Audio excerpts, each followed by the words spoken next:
Hello, everyone, and welcome to another edition of Hack the Box Ottawa Meetup. We're at number 11 now, so which means that we've been doing this for about 11 months, and pretty much comes down to almost a year very soon. So, hey, how's it going, Steve? Happy to see you today. Going very well. Yeah, I noticed this number 11. Holy smokes. yeah. 12 is going to be next month. Normally we were at B-side. That's where pretty much everything started for us. Mm-hmm. And then we kicked on into more great stuff. It's very cool. I mean, like for whatever reason, it feels that time flies by, and then there's always like a new meetup coming up every freaking time, right? So, Yeah. so you're like, oh shit, I need to get ready and all that stuff, and it's not easy, but it's fun. It's fun, and that's why we keep doing it. And that's why we want to keep doing it for a while, for sure. Right? Absolutely. Yes. So, Steve, you had something you wanted to say to the audience, I think. I did. So it's you did. You still want to do it? I still do, yeah. One of the cool things about next month being our technically first anniversary, number 12, is it's also Security Awareness Month. And as such, there are a couple of really cool initiatives that are going on, not really around the awareness front, but they're security related, so they're still fun. One of which is Huntress, which is like an MDR team out of the States, or MDR company. They have a Capture the Flag, and it's really cool. We can throw up some links to that as well. I think it's huntress.ctf.games. Yeah. And then another thing, if you're more of a coder, something called Hacktoberfest, which is like, I believe it's HackerOne and DigitalOcean, but don't quote me on that.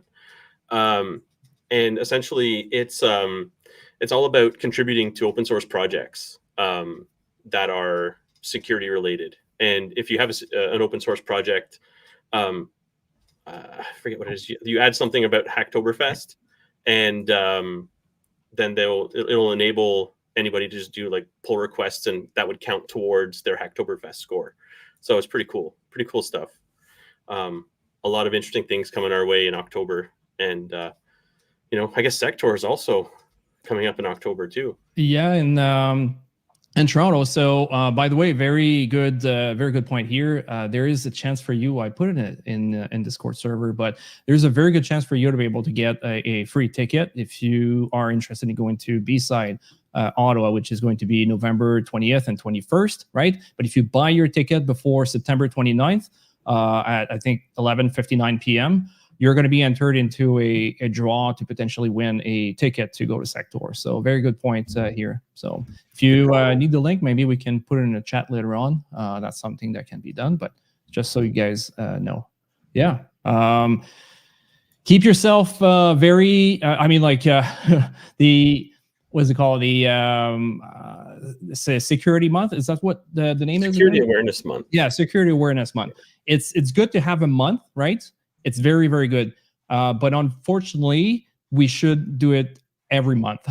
Yeah. I think this is what should be, right? Because cybersecurity is not a thing that we need to focus for 1 month. It's very good that we emphasize even more in October. But I would say that if you're within a company, or if you are able to do it, this is something that needs to be done pretty much every day. And also building up your muscle memory to go around these things. Because obviously, if you're, for example, a cybersecurity analyst that look at logs on a SIEM, if you haven't seen any type of attacks before that are specifically to, for example, SQL injections, it might be hard for you to decipher this right away.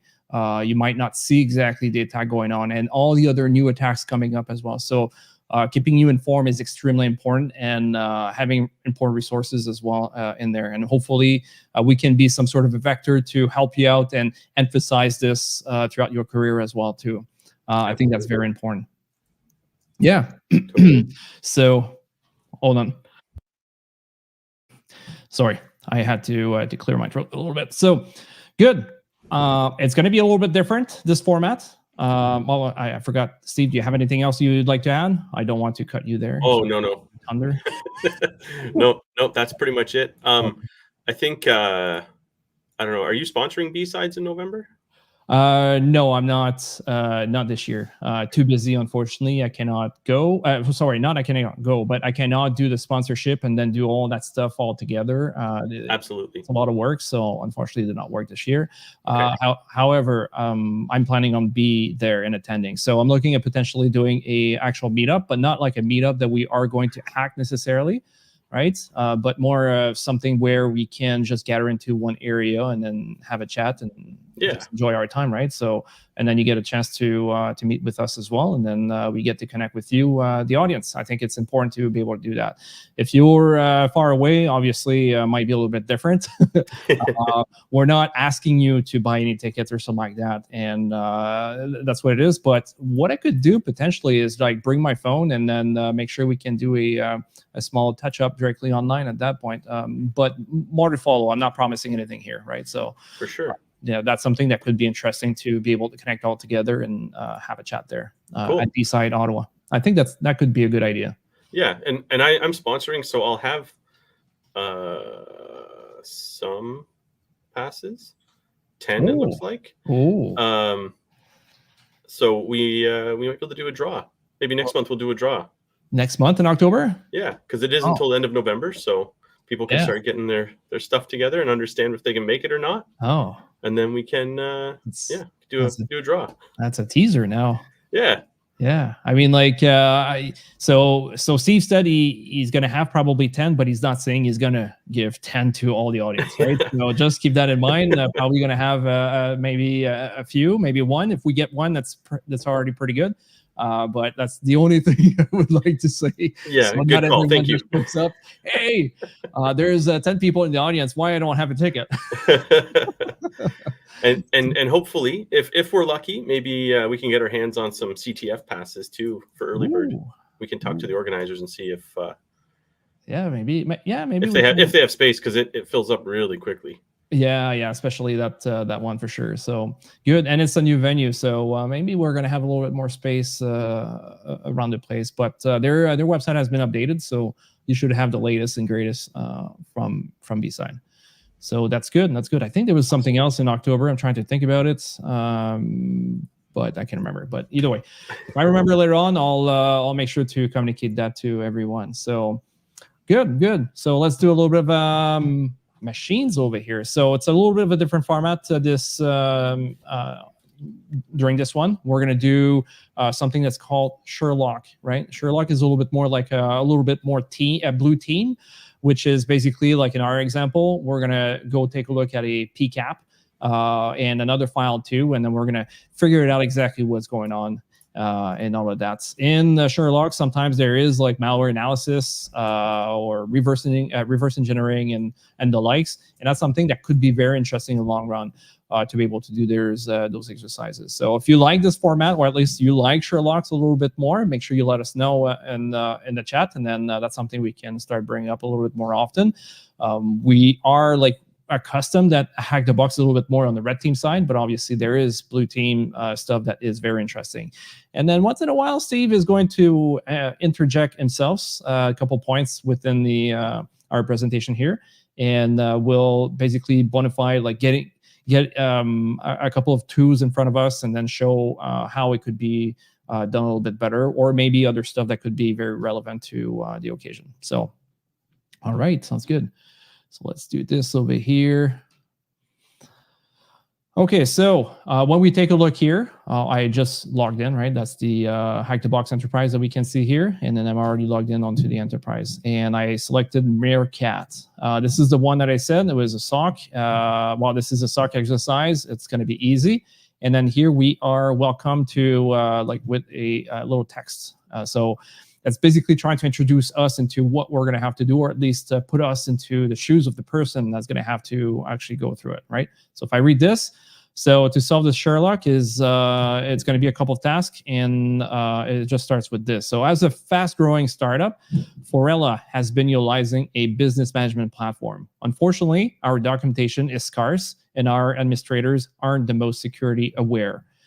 As our new security providers would like you to have a look at some PCAP and log data we have exported to confirm that we have or have not been compromised. Okay, so basically speaking here, let's say we receive an email, and that'd be exactly where we start. We are going to download the file. We have also the password that is going to be showing up if we click on it, right? And basically speaking, I already did that little portion here, so we can already start, and then we don't have to wait too long. Okay, so I got the Meerkat .zip. I exported it and gave me two different files, a PCAP and a JSON. So we can assume that there is some interesting stuff that's going to be found in there. If I double click on it, we can see it's a lot of gibberish in there. So, well, kind of gibberish, not necessarily, but there is ways to be able to put them into a more readable format for JSON. Wow, I got lots of stuff open. Let's close this and it's yeah, okay. It froze a little bit. All right, discard owl. There we go. Discard. We don't need this. Perfect. Sorry. So that's what it is. And now we have a question. So we believe our business management platform server has been compromised. Please, can you confirm the name of the application running? Okay, so now we can start. We have some files, and we're going to take a look at what could be in there. Let's take a look at the PCAP file. I'm going to double click on it, and I'm going to take a look at some of the stuff. But obviously, like when we take a look at that, there's lots of different things that could be very hard to really like decipher in there. We're going to have to do some filtering eventually, but I don't see anything right now, like right off the bat, something that could be very interesting in here just to start, right? So I'm just going to scroll this down or minimize this for now, and we're going to take a look at the JSON. But the JSON, I'm going to go here onto my home folder, and then I got Meerkat over here. Okay, in here, if I do again the cat, and then we get the Meerkat and alert.json, right? We're going to see here again the same text. In this case, we have an application that can, like I said, put everything all together. So if we do JQ -- help, right, we're going to see in here the JSON processor, right? So basically, it's going to do exactly what we need to, and it's going to give us like an example that we can see here, or at least that we're used to for JSON, right? You see here, that's exactly what it is. Yeah, Kid Quick, super happy to see you. 6th time. Wow, 6th time out of 11. That's pretty good. Very good average over here to have you around. Yeah, that's I think that's twice more than I've been. Twice more than you've been? Oh, at B-sides. At B-sides, yeah. Does he mean B-side or does he mean here? That's the question. Because I've seen you quite often, Kid Quick, 23 over here. That's it's pretty good. If it's 6th time out 11 here, that's quite good. So we'll let him B-side. Okay. Well, you've been 11 out of 11, right? Is that what you're saying? So B-side, that's why you go 6 times. Probably met you over there. I even had my picture at one point on their website. So either way, let's keep going. So exactly. So now I got cats, Meerkat, and then I'm just going to do a JQ. And then if I do dot over here, we're going to see a lot of information, but it's basically all the information that we're looking for. So now we see the nice format, color coding as well. So we see here where we have the information on the signature severity. And then here we can see the value that's there, or the signature ID. And then we have that. Coming from the information that we see here, it seems that we could potentially have some sort of like a IPS getting information and then was transferred into a JSON. It's easy enough, and probably we're going to have Steve talking about it a little bit later on. But if there's a way that you could start ingesting those logs, basically speaking, if you want to do some type of investigations with a SIEM, you could ingest those logs into Splunk, for example, right? So it'd be possible to do that. But now, for example, if we just want to take a look at one, we could do the dot and then just do like that square bracket and then close the bracket, and we would have only one. So let me just do clear first so we can see that it's only one that's showing up, right? We don't have more than this. So we're looking for line 0, which is like basically the top one, and we're not looking for any more information. So from the beginning up to the end of all that information. Okay. If let's say I do a clear, well, we see here We have the information about what it is and so on. But let's say, for example, I do a clear and now I do a 1, right? It's going to be different information. So we're able to like very pinpoint exactly where the one we want, especially if we want just like one specific event, right? So we just go with the number starting from 0. Then we can keep going. We can take a look here. So here, what could be very interesting is the signatures, for example, right? We can take a look at how many alerts. We can take a look at the event type if we wanted to, right? So that's another thing we could potentially take a look at. So let's do events _ type, because that's exactly how it's written over here, right? So I'm not trying to make something up. It's exactly from this specific, we can say like column or whatnot. And we're going to see if we have alerts, null, or something like that. So let's press enter. So now we have a lot of them. Maybe we can try to sort it out. In here, we see that we have also a lot of alerts. So probably do a unique. So basically speaking, all those alerts are going to be combined in one. So if we see a little bit more, they're going to be in 2. As we can see here, we only have 2 right there. Can I just maybe make it a little bit bigger for you? Is it going to? No, it's not zooming in. Because maybe somebody is gonna say, unless you guys see it correctly. Do you see it correctly, Steve? Yeah, I have it pretty small, but let me maximize my screen. Yeah, I can see it. Yeah, it's good. Okay, yeah. Perfect. Just want to make sure that people are seeing it correctly.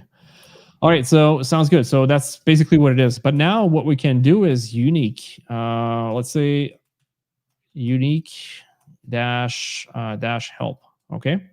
So now if we do that, we could do also account. All right. So it's going to give us the amount of occurrence, like the number of occurrence. We're going to see alerts and also null in this case. So if we go back here and then we do -C and press enter, we can see here we have 261 alerts and then 2 that are null. That could be interesting potentially to see what kind of alerts we have here and how can we find more information about them. So if we go back again to one of those that we were looking at, for example, number 1, we have the signature, okay? And then the ET drop shield, so that could be also interesting. So we have a little bit more information about what type of attack, or at least like some text that tells us a little bit more about the attack. Okay, so let's take a look at alert. So we're going to go back into our events over here. And then if I press dot, okay, we have the alert. So I need to put alert here. And then I press dot because it's indented in there, right? And we're going to put in their signature. And from here, we press enter. We see we have a lot again. So we're going to do the same thing. We're going to sort them out because we see here we have a bunch. And then unique. And let's do a -C for this matter again. So now we're basically some sort like doing something like a scene, but like text-based title. It's I mean, like, don't take that as a scene, but it's just to say that we are going to go through investigations like this. A scene would offer you a lot more stuff right off the bat because you can put rules in there, and then there's like alerts. There's a bunch of stuff that can happen. But if you're just conducting like just like an actual investigation, this is a way as well that it could be done to try to decipher exactly where the stuff are happening, or at least finding out what could be the issue. All right, so as we are going through this one, we're taking a look at that and exploit Bonitasoft authorized bypass. So it seems that there is an attack that happened there, right? We see that there's SQL injection that probably or maybe happened there. Oh no, that's a scan, suspicious inbound. Oh, it tried a couple of ports. Okay, so here, Bonitasoft. So Bonitasoft, what is Bonitasoft? So we're going to go back over here. It says that business management platform, confirm the name of the application running. So it seems that maybe Bonitasoft could be there. Technically speaking, if we're doing an investigation, that's not what I wanted. If we're doing an investigation, we're going to do a little bit more trial and figure it out exactly what the application is, right? So I'm going to press on enter here and take a look at that.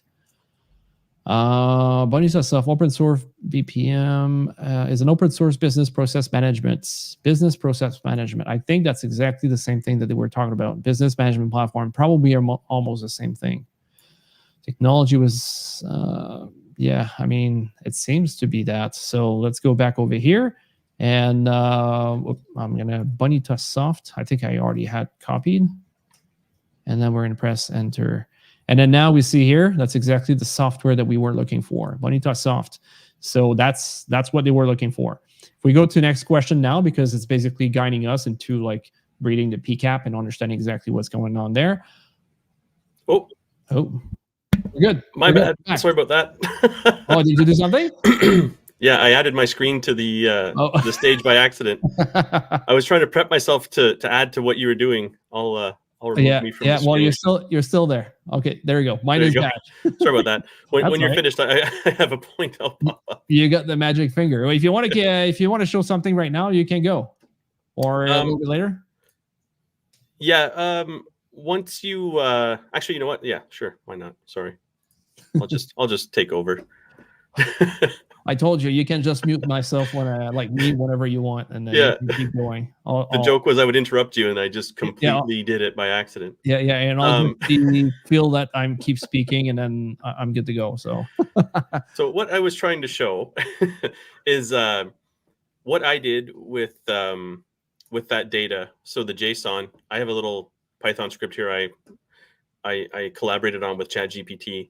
And basically I took the JSON and turned it to CSV, because for me, sometimes it's like, I got to use what I know. And, this Timeline Explorer, which I learned in a SANS course, turned out to be really friggin' cool. So basically, like, I still have all the same, what does it mean? What does it mean? A lot of alert. It looks kind of chunky because there's stuff like this. But what it enables me to do is, if I think I completely scrapped that. All right, hold on. We're going to just reopen this one. That's a whole different one.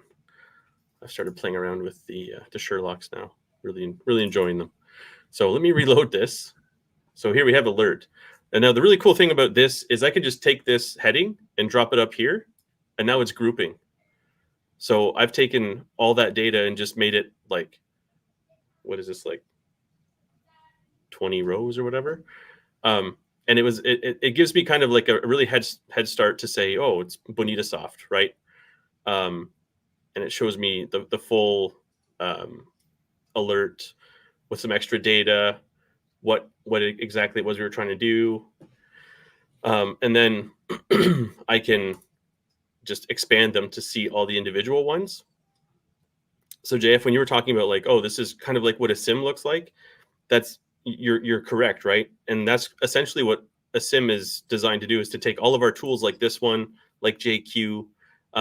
Because me personally, I struggle with JSON. Like, I don't know if it's my attention span or something, when I'm trying to go through and then I lose track of if it's nested or something like that. So this gives you like a little more insight into, okay, these are all the different types of alerts. This is the different types of traffic that we saw, in our IDS, which I think this might be Suricata or Zeek. And it's pretty cool. Like, you can see all the data without having to like really dig in. And if I wanted to, so I think, here we go, ungroup. That's what I need. If I wanted to just like group by source IP, now I can see all the different IP addresses that come in.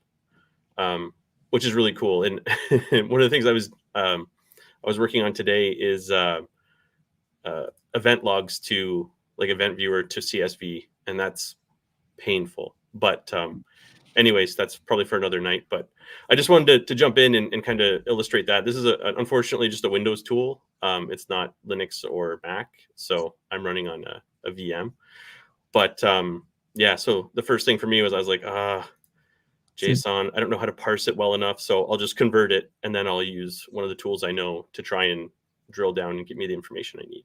So the best thing, especially if you're into, for example, hacking, is to be very versatile, right? It's not just to use Windows or not just to use Linux to be able to do what you need to do. It's to utilize what you need to utilize to get the job done, because it does not mean that Linux will be capable to do what you're looking for. But then if you go vice versa, that's exactly. So by having Steve being able to show us tools like this on different platforms, it's money there for you. So again, this is not because this is a blue perspective that necessarily the red team is not beneficiating on that. So yeah, like this is honestly just like, yeah. I did a SANS certification 5 years ago now, almost, and this was part of it. So it's like, so I think somebody was asking which SANS course you were talking about, if that's the one you're referring again. Yeah, it's somewhere around here. It was the GCFA was the cert. It was 504 or not 504, 508. So the advanced incident response and threat hunting, I believe. That was killer. So good. Very, very hard, but so good. Yeah. I mean, like those SANS courses sometimes are not the easiest. But it is what it is. So the more experience you get, the better you will get at doing these things. So even like if you go at one point and you find a, I would say walkthrough, like try to not do it with the active one, right? So if you find something, try to do it on your own for actives. But the retired one, if you find an actual, what's it called? An actual walkthrough, and you see someone doing something specific, give it a try. Then you know what you do next time. You go again and you find another walkthrough from someone else and from the same machine or something like that. And then you take a look at their steps. And if there's something new again that you did not know, you do it, right? So that's the best way to be able to learn and go from there. Absolutely. Good. Okay, I'm going to give you back the floor. until you steal it again. Yeah. That's good. All right, thank you. Let's go back over here.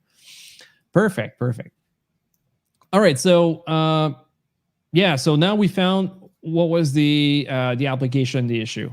So in theory, if we know, like we are hackers, like we saw a little bit of information, but in theory, if you know that somebody attacked you and you don't have that information, right? You don't have the actual CV number, what could you do to be able to find a little bit more information about what could be the attack? How it happened, right? So it's easy enough to go and Bonita soft, and then you could put down like exploits, I don't know, DB, for example, and take a look at what could be in there. And you see here, oh, that's interesting. We get a 2022 25237. And if we come back here, see, I mean, it didn't take me long to be able to just find it. I just put the information there, Bonita soft, space, exploits -DB, and I already have it. Or at least I already have information that seems to be relating to what we're looking for. So now we're doing some investigations about what could be the issue. Sorry, what's the question here? We believe the attacker may have used a subset of the brute force attacking category. What is the name of the attack carried out? So, okay, so that's something we're going to have to take a look at. Probably not necessarily with this one, but at least like you can see that we found the CVE and we were able to go from there. Okay, so this question, if we're trying to take a look at it, we're going to have to find what's going on with the PCAP. So let's go back on the PCAP here. I mean, like it looks like almost like a Christmas tree over here. But we're going to take a look at some statistics and see what's there. So we're going to take a look at the protocol hierarchy. Very good tool, or at least very good way to identify what's going on within your network. It's going to split them up into a percentage, and you're going to be able to understand exactly which percentage is taking the most out of it, right? So at this point here, if we go down the ladder, we're going to see that we have a little bit more transmission. Maybe can I do that? Yeah. So we're going to have what's on the top, right, being there. So transmission control protocol. So TCP, we have the SSH here protocol that seems to be taking only 1%. And we have also the hypertext transfer protocol that's there. So which seems to be quite interesting here. We have media type that seems to have a lot of bytes being transferred. But here on the packet size, that's where we have the most that has gone through. Right. So if we right click over here and we decide that we just want to take a look at what happened there, apply filter, and then we just do selected. In this case here, we're going to see that it changed here in the background. And now we are welcome to a bunch of green of what happened. Am I on the top or the bottom? It looks like I'm lost in that realm. So now we take a look here, we click on one, and we're just going to expand this a little bit over the top and then pan this, maybe the next one. Okay, so the next one. And now we can see here form item, and then we have the username install and then password install. Do we have something else? So now we have something else, right? So we see here a username. We see again, if I just keep going down, we have a bunch of different usernames, but also passwords being tried in this case, right? Are we able to see a bit more out of that? So let's take one with this.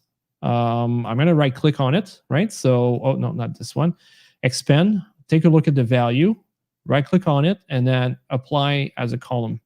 So now we see that there is a bunch of value over there that we are able to actually see, right? So we're able to decipher and understand exactly where the column are.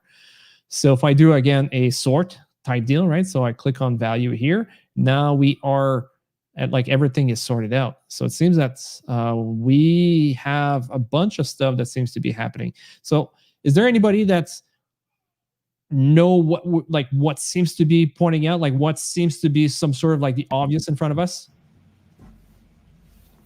Because there is something right now, as we are taking a look at that, there is actually something that's it right there that seems to be pointing out that something is happening. Do we have any people that can guess and say approximately what seems to be part of that? No? Hey, JF. Yes.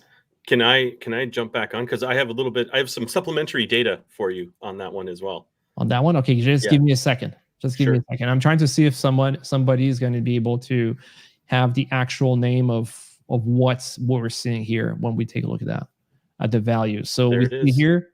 Huh? So there it is. Yeah. Oh, we got, yeah. I mean, that's exactly what it is. Oh, that's what you meant, Steve. I didn't see it. Yeah. There you go. The credential stuffing. That's exactly what we're seeing. Forella, well, that's the company that we're seeing there, right? So that's the forella.co.uk. This is the company. But what we're looking here, it's exactly what we have. I'm going to call you Silverius. I hope you don't mind. That's a little bit easier for me. Pointed out exactly that's what it is, credential stuffing. So basically speaking, they're trying a correlation of an actual account and then also a password together to try if it's going to work. And we can see it here as we are just moving this a little bit up. We see here the value being jumping back and forth. Well, not back and forth, but jumping from one user to one specific password, then another user, then another password, and keep going. All right, I'll let you go right there, Steve. Your show. Okay, so I'm more of a logs guy. I've always been a logs guy. That's not true. I haven't always been a logs guy, but I had it beat into me to become a logs guy when I kept asking a lot of questions that the answer was always in the logs. So that's why I tend to show off a little bit more of this stuff. So just looking at these are summarized, right? So these aren't individual alerts, but this is a group of alerts. So I can see here successful administrator privilege gain, but I see attempted administrator privilege gain. So I want to see how many do I have there? And I've got a ton. So the supplementary piece here is that I don't show any credentials, right? I can just see that. So if I start with the logs, I can see that someone is trying to, essentially elevate privileges. And then using the method JF used with the packets, I can see that someone is definitely sending random usernames and passwords. So it's like, this is kind of having the log in the packet gives you like that complete picture of, okay, so it kind of looks like this, but then I'm going to use the packets to prove my hypothesis. And that's oftentimes when it comes to like threat hunting and incident response and stuff, you have, if you don't know exactly what the threat is, you are taking a hypothesis or a lead and you're hunting for scraps essentially until you figure out what exactly the issue is. So again, with that, I'll just pop you back up and there we go. There we go. What is strategy behind credential stuffing? The password appear to be random. Well, it's hard to tell exactly. Are they actually random, or are they? I don't know. Like they're matching something else. It's hard to tell because it seems to be coming up from a password manager. Do you have a better answer, maybe, Steve, for that? Yeah, sorry, just one second right. there. So the strategy behind credential stuffing is essentially, I believe that a lot of this would be, I've found a password list that included, the domain forella.co.uk. Or maybe it's not even a password list, but it's just like a password list of the known most common passwords kind of thing. Generally, something like this would be, so like Silverius is saying, maybe from a previous hack. So yeah, like you'd find a list of compromised passwords and just try them, and preferably with the email address, the correct email address. Yep. So Possible. really, that it should have been changed. Like these passwords should have been changed, but maybe they weren't. Yep. What is one of the most common password list that we use normally? That could be, I mean, like not in this case, I don't think so, but in some of the cases, we're going to use that one quite often, right? I'm going to give you a second. Rock you. There we go. Yeah, that's exactly the right answer. So that's what we would use normally, at least for Hack the Box. We're going to use that as well with offensive security and the likes. There's a bunch of stuff we can use in this case. So more, at least a bunch of different lists. There's a bigger one. I think it's called SecList as well that has a bunch in there too. But there's one, I think it's like, 100 gig of passwords.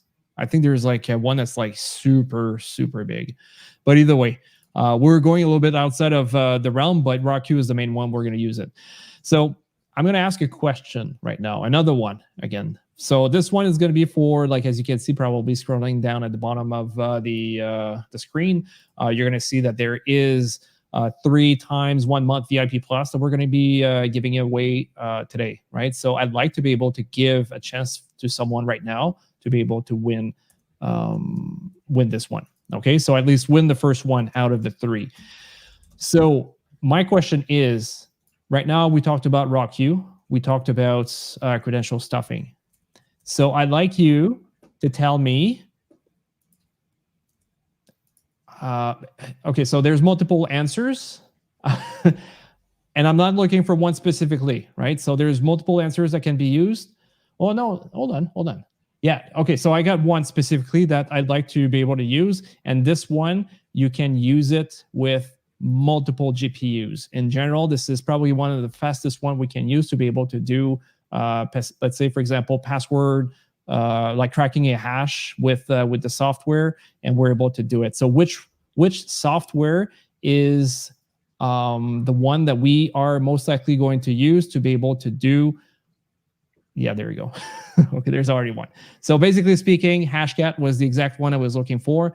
Kid Quick, you were not too far away from the answer. I was trying to refine my question a little bit more, but basically speaking, the question, Jesus Adams was able to point it out a little bit faster than the others.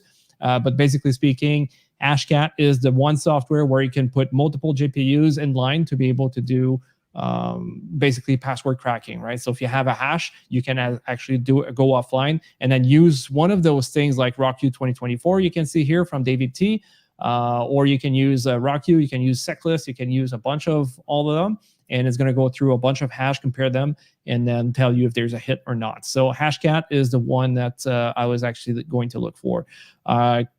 Kid Quick, you're not too far away, but it's not exactly the one that I would say is the fastest of the 2 that was enumerated over here. So good. So if you can, Mrs. Adam, just jump directly onto, well, not right now because I'm not going to be able to give it to you, but at the end of this show, make sure you jump onto Discord server and then hit me up, Malvik, and then I'll give you your code. Okay, so whenever you have a chance, just go ahead and join the server if you're not already there. Good.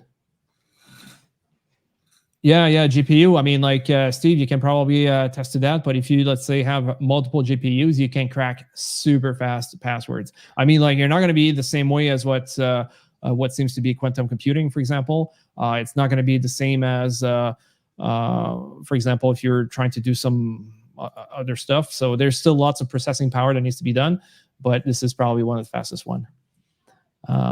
Yeah, for sure. And I tried to comment in the YouTube chat.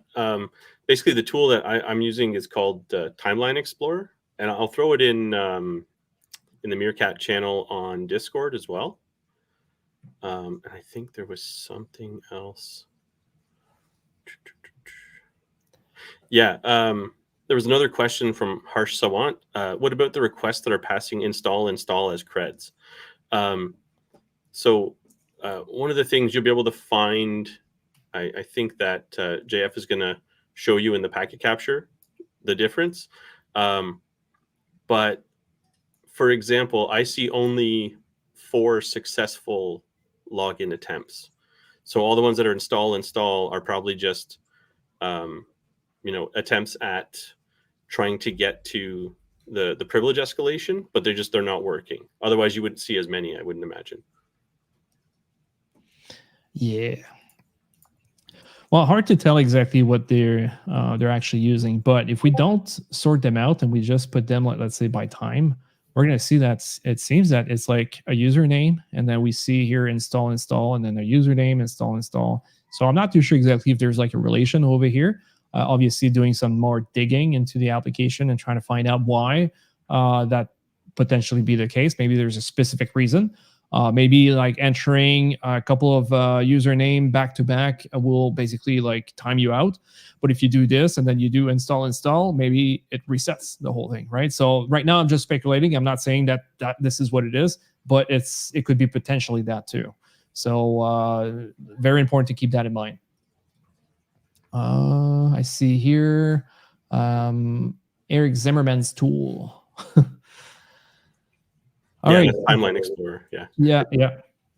So you're going to show us a little bit later on. I think it could be valuable. I think, is it being used for the JSON? I think it's used for JSON, isn't it? CSV.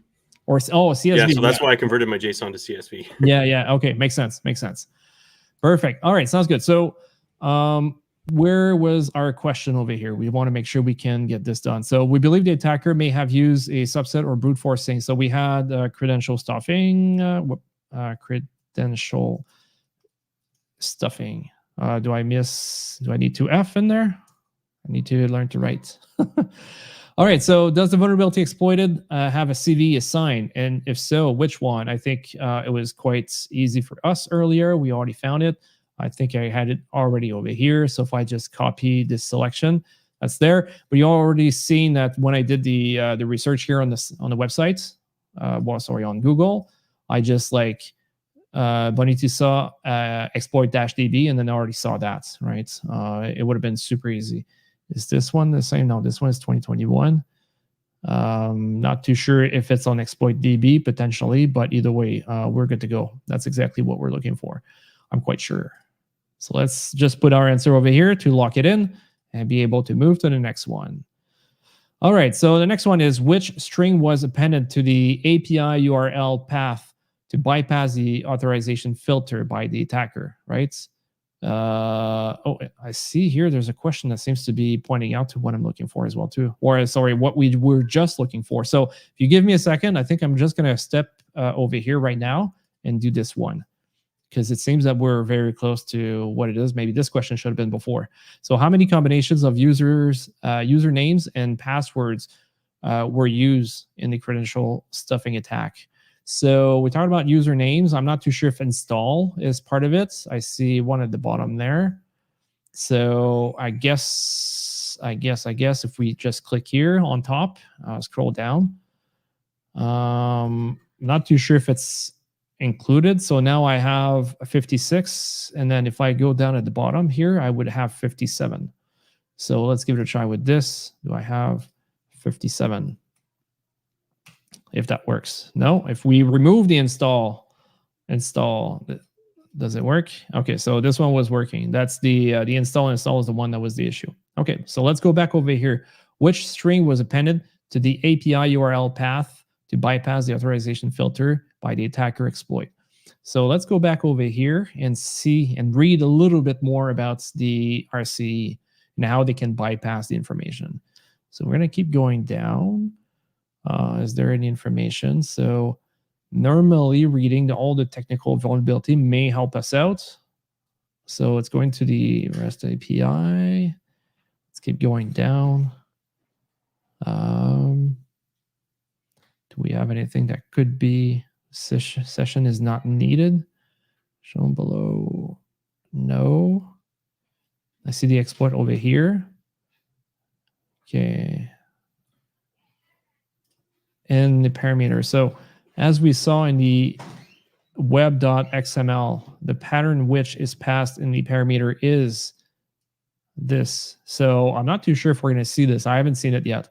This means that if the string is anywhere in the URL path, it will allow authorization authentication to be passed for the API point.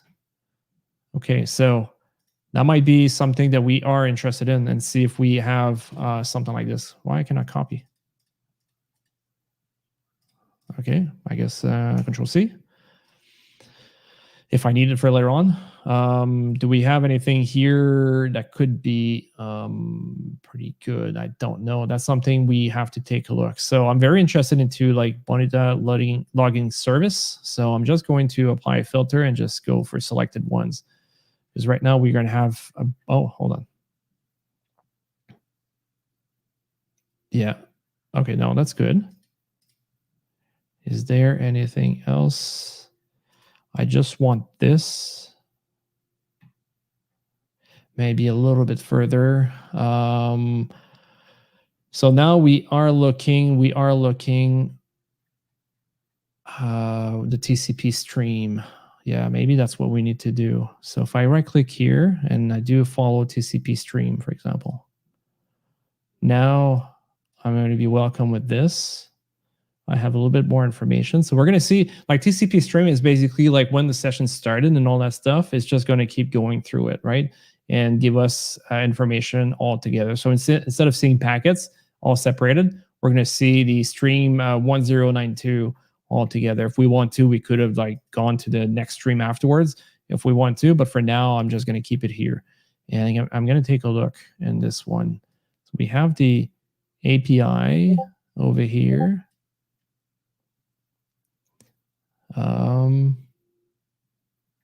Is there any information? Oh, I see here something that could be bad. Like I'm not understanding what's going on over here.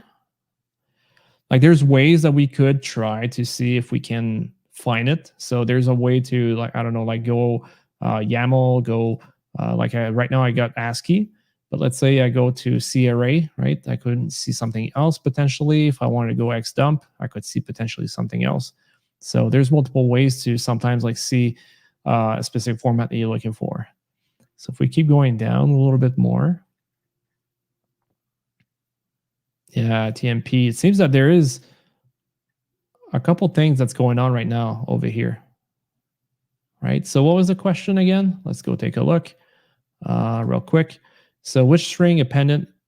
Yeah, so that's the one we're looking for into the stream that we're looking for over here. Whoops, I need the other one. This one. Are we seeing it here? Maybe I can do just say find. Control V, press enter. Oh, there we go. So see, it seems that this has gone through. So now this is where the post has gone through. And then we see here content name, and then it went to do a bunch of different things. And we got 200 over here. So it seems that it has gone through and that was not an issue. So let's go back over here to our web page and then just Control V. Here, I don't think, yeah, that's probably what it is. There we go. Perfect. So now we see that we have confirmation that our, there we go. Our website is most likely compromised because we can't identify this. And the reason why we were able to identify it is because we have that information directly on the website that's talking about that. And this is exactly what it says, right? So if that pattern which is passed in this pattern is in this parameter, right? This means if the string is anywhere in the URL path, it will allow authorization, authentication to be bypassed for the API endpoint.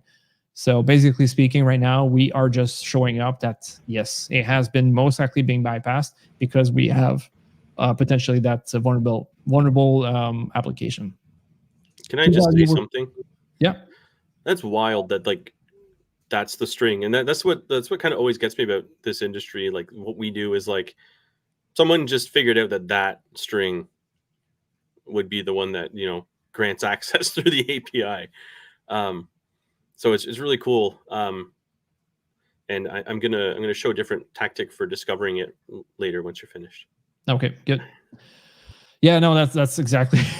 It's wild, but it's the same thing as what I was showing a little while ago when I was. I mean, like it's not exactly like it's not an RCE, but it was a way to be able to delete videos on Snapchat.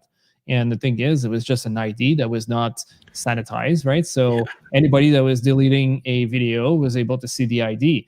So now if you are able to find the ID of the video, which was super easily like accessible, as soon as you see a video, you click on it, you see the ID. But now you have the string to be able to just like send this to Snapchat, and you could have just wiped out all the videos from one specific creator if you wanted to. And that would have been extremely, extremely bad.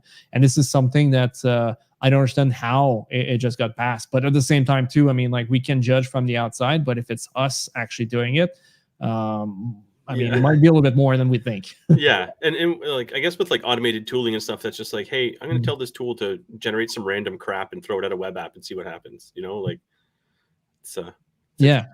So hence the reason why having a bug bounty program in place can be very, very good. I'm going to say that a lot of companies are going to say that this is not lucrative as a company to just like decide to pay security workers to be able to find vulnerabilities and so on. But at the end of the day, it's better to just give, I don't know, it could be $10,000 for a vulnerability than instead of just like having all your stuff being wiped out, you're damaging your reputation, and then at the end of the day, it probably kind of costs you millions of dollars. So at the end of the day, you just have to figure it out what.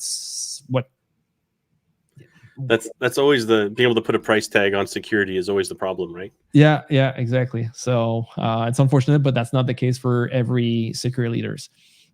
Yeah, absolutely. Yeah, and also they're showing you as well a way to be able to do the proof of concept. So you could go and get all that stuff done yourself and give it a try if you wanted to yourself. So that's something that, for example, if you're doing hacking, that's something you would actually do. You would give it a try, see how it behave, and then after that, apply your tips and tricks or whatever, like whatever you want to do within your script to be able to pinpoint to exactly what you want as much as possible. Because the goals as the red team is you want to do as less noise or create as less noise as possible. Otherwise, you're going to have Steve on your butt trying to trace you back, and then it's going to know exactly what you're doing, right? Absolutely. You don't want Steve after you. No, you don't. He's going to chase you and won't stop there. All right. That's good. Okay, so here it says which username and password combination was successful. So we were looking at this one here that was seems to be successful there, and it was because we saw that there. The what's it called again? I forgot the code, right? The code was there, and then we can see here the seb.broom %40, right? This guy here is basically the one that was the issue. So basically speaking, what we need to do now is basically, I guess, because it's asking for username and then password. So the actual username, let's copy the whole thing here and then just like rework it. I think that's what it is. I'm going to go back here, paste it there, and then we're going to remove this, just put the dots there. And this one is the equivalency of @ good. Submit. Okay, so for those that weren't sure or maybe are struggling to figure it out why I put the @ there, obviously this is an email, so just to start with. But if you're, again, not sure because there's a bunch that's there, you can use other things to be able to help you out. So one of those that's very easy to use, it's basically what's it called? Burp Suite, right? So if I just initiate, is it Burp Suite? No, that's not Burp Suite. Did they put it here? They removed it. Cali. So Burp Suite. So I'm going to click on OK. So it's just to give you two different tools to understand how you can do it. Burp Suite, you're going to use it quite often. So that's one of those reasons why I put it there, especially when you're doing web application pen testing. You go to decoder, right? And then you just paste what you have over here. Then there's two ways. You can just click on Smart Decode, or if you already know this is basically URL encoding, you can use also just URL over here, which would do the exact same thing on simplify the whole thing. So obviously this is not part of it, but you saw here the @ showed up. There's another way as well for you if you're wondering how to do it. There's another application, or at least something you can go online. No, I got it. So here, if we go to, let's say, Cyber Chef. No, Cyber Chef. Cyber Chef. Maybe this one is drunk a little bit. So Control V, and now we have what's here, and then we have maybe Magic. Is it going to do it?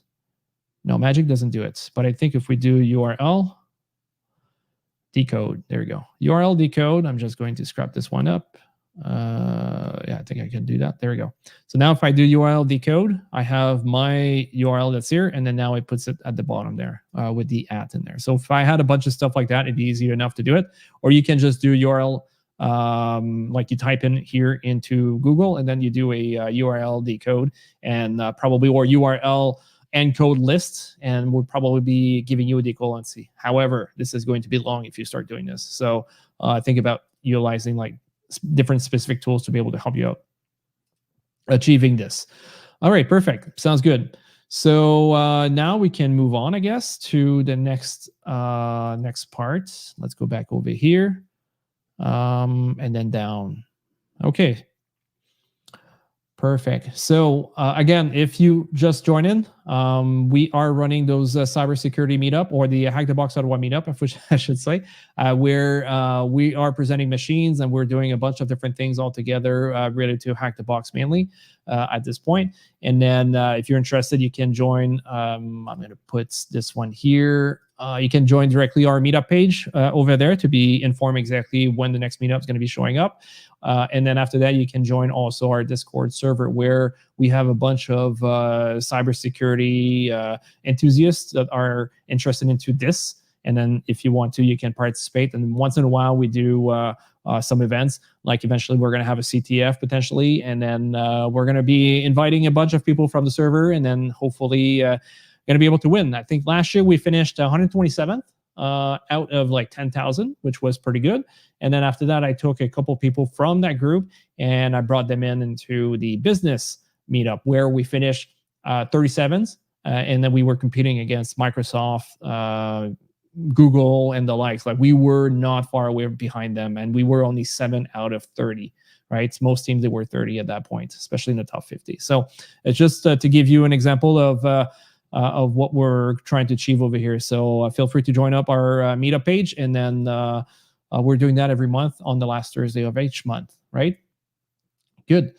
So I'll leave that there over here, and then we're going to keep going. So if which text sharing site did the attacker utilize, please only use the domain name.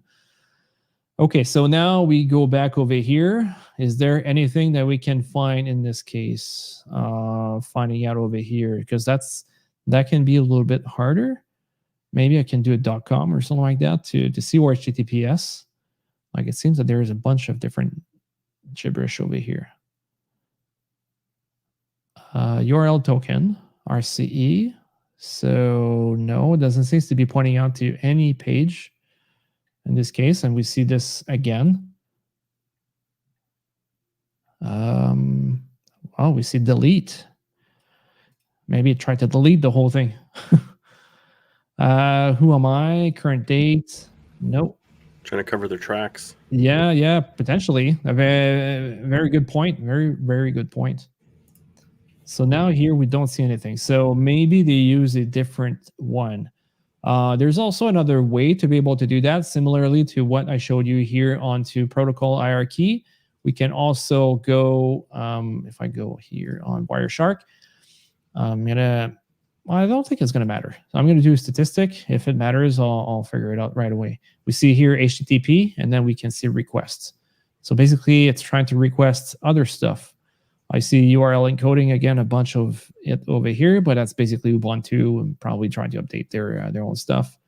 And then if we keep scrolling down a little bit more, we see see, that would have been another place that we could have found that information, right? We see the translation here, translation, add who am I, and then wget, and then get goes to paste.io. So what was the question again? In which text sharing site did the attacker utilize? Seems that this one, whoops, not here. I gotta go. Oh, did it go somewhere else? Oh, there it is. So it seems that paste.io is a thing. But isn't it paste.io down or something like that, Steve? Paste.io works, but when you find the actual URL, .io it doesn't work. Do you mind if I jump in and kind of show a little bit of a shortcut? Yeah, give me a second here. We're just going to find out if paste.io works. If it doesn't work, I mean, like, I'll give it a second, but it seems that it's not working, Steve. So we have an issue here where if we want to try to find out what was pasted there, we're not going to be able to. So in the meantime, I'll let Steve just jump in. Awesome. Thank you. So I'll hide the evidence first. All right. So I'll just move this off for a sec. I'm going to use it in 2 seconds. But when I just load the logs, and I haven't done any sort of filtering or grouping or anything, one of the first things that pops up, it's in a weird spot. Like if I were to try and check the alert, it won't show up as the alert. It shows up as a protocol. But I can see, okay, paste.io. Let's see if I group by that column. There's just 2. So now I swing over here, and just because I want to be different, JF's using Wireshark, so I'm going to use T-Shark. So if I have my packet capture, basically what I'm doing is T-Shark minus R means tell me what file you're going to be using. So the Meerkat PCAP. And then this is my query or my search filter. So I'm looking for paste.io. Okay, so now I see get, and then it looks like Bonita API. And then all of a sudden, oh, okay, RCE, what? And now I'm, okay. So now I can see the URL in the file. So that's what tells me that, yeah, okay, I'm going to paste.io, but I don't see anything besides that within my logs, so I can ungroup from that. And then, oh yeah, because it's actually on a different box. Here we go. And really what I did was I went into Wireshark, and well, this is a different one actually, but I make my filters up here in Wireshark, and then to make myself look cool, I do it in T-Shark. So that way I can be like, look, I did it in command line all by myself, when really I just kind of, copy and paste it out of Wireshark. But again, that's kind of the 1-2 with the logs and the excuse me, logs and the packets. I can see what went on, and I like the command line, so this was helpful for me to be able to just go in and say, okay, now this is what I've got. And with that, I will slink back and let JF do his thing. Yeah. All right. So as you can see here, it doesn't work. Oh no! I'm not too sure exactly what's going on with that website, to be honest, because that's one that I remember it was working in the past. But now it won't work at all. Okay. So I mean, what are you gonna do, JF? Going with this? Say again. I said, what are you going to do, JF? Yeah, I don't know what I'm going to do. So, all right. But let's say for now here, we know that paste the site. Is it just paste? What was the name again? Paste. Yeah, paste it. Yeah, there you go. Yeah. Or paste.io. .io, I think that's what it was. There you go. So paste.io, it actually works. So we found it. Please provide the file hash of the script used by the attacker to gain persistent access to our host. MD5 sum. I think this one, they didn't change this. Yeah. One. Yeah, I mean, That's wild. yeah. I mean, like they changed it into what's it called? They adapted it onto the customer platform, but on the enterprise platform, these ones are not there anymore.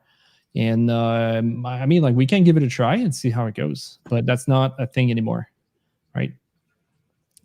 Okay, so let's take a look at what it is. So now if we, let's say, want to try to replicate the whole thing, how can we do this? Again, this is like, I didn't see this. So that's going to be a first thing for me to give it a try. So please provide a file hash of the script used by the attacker to gain persistent access.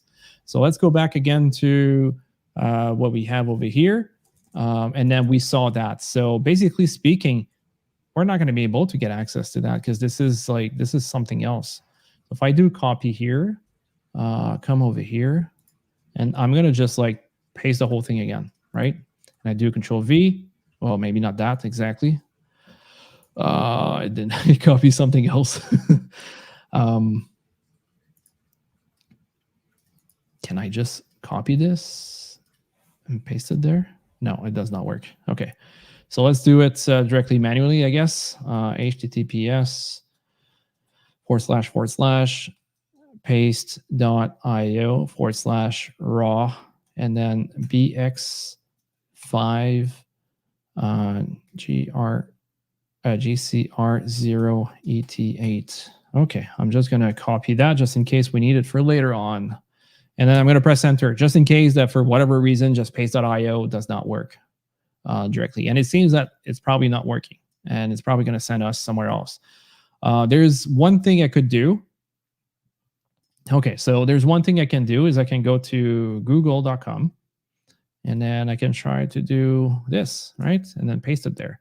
Sometime there is possibility to be able to get that, right? So any run malware analysis, I don't think that's going to be relevant to what we want to do, at least not in this case. Hack the box, I don't care about the write-ups. I don't care about the write-ups. I mean, like I would wish there was something else in write-ups. What else could be used? I think that's time for a good question there. So if I want to be able to, okay, so this next question is going to be used for the another month for, sorry, what's it called again? Harsh, you just said the answer to the question I was about to ask. Yeah, I mean, it's not exactly that, but very close, very close. I mean, I guess I could probably just give it to you straight up. I mean, that's not fair maybe for the other ones. Let me know. But basically speaking, what I was going to ask is like, if I'm trying to figure it out a way to be able to get access to this page, what can I do? What is a tool, a website, anything that could help me out to be able to find exactly that information, at least potentially, maybe not 100%.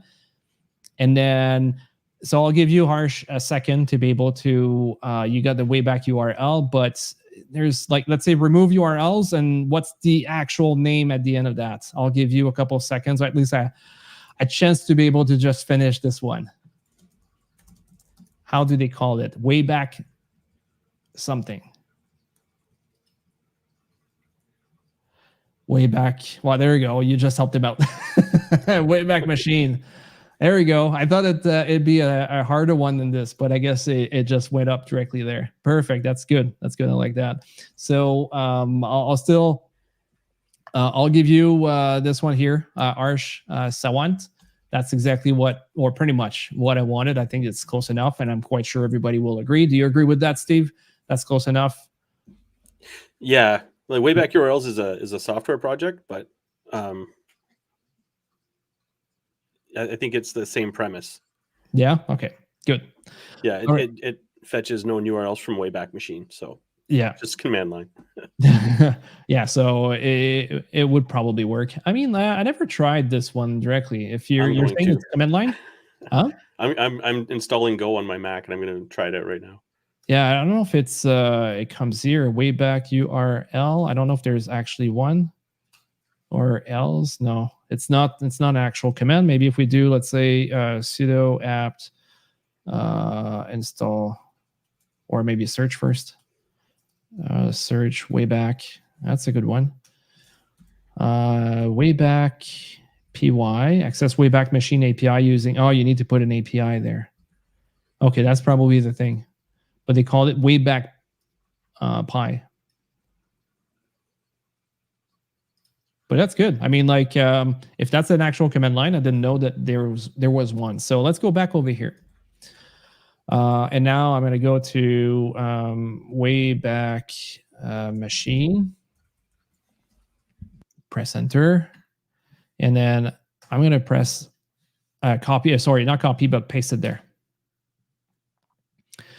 Now we are into a location where you can find information, right, of when things happened. And we can see here in 2023, that's exactly when things happened there. And then maybe remind me later on, Steve, I want to give a description to, or not to give a description, but an example why I choose Wayback Machine in the past for buying something, or at least for talking to a vendor that was trying to tell me that that was not true. Yeah. So I'll try to remember that. The keyword is Subaru for that. There we go. Okay, so we have a couple times. So let's say seems March 23rd. I think that's the first time, or pretty much when things started. And then we click on the time. And now we are greeted with nothing. Okay, go back to capture, or maybe maybe it was behind this, or maybe not. The 23rd. Let's try again. Oh, there you go. All right, so now we see exactly what it is, right? So that's the file that was actually found, or at least like that's the information that was actually found.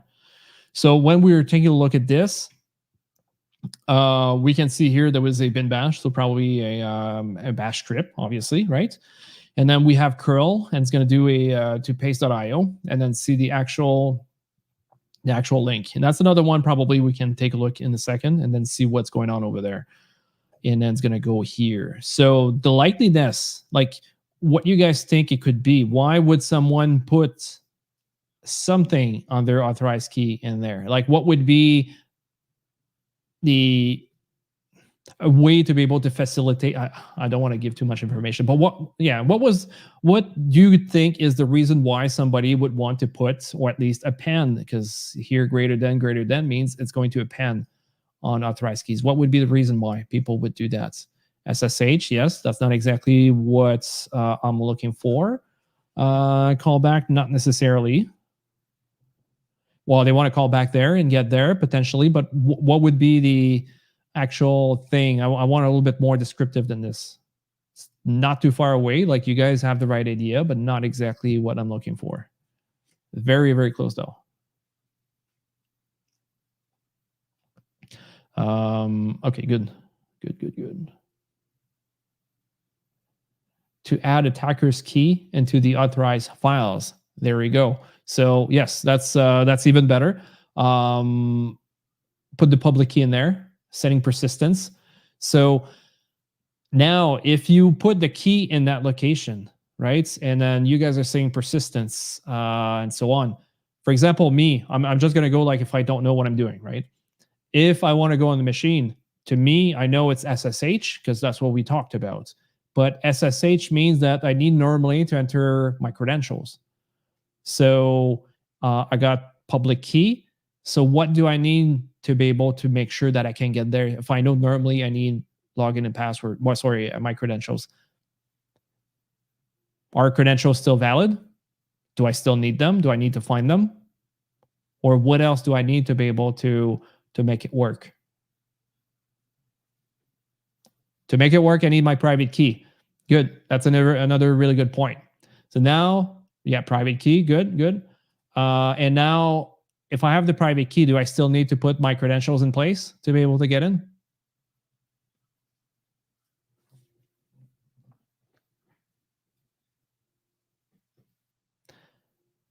Okay. In the meantime, while people are answering, I'm just going to copy this. Nope. There we go. That's exactly what it is. Nope. You don't enter normally. Okay. Steve's going to be probably rambling in the back there. It's going to be like, but Jeff, it depends. So, okay. So the answer and what you guys are saying is right.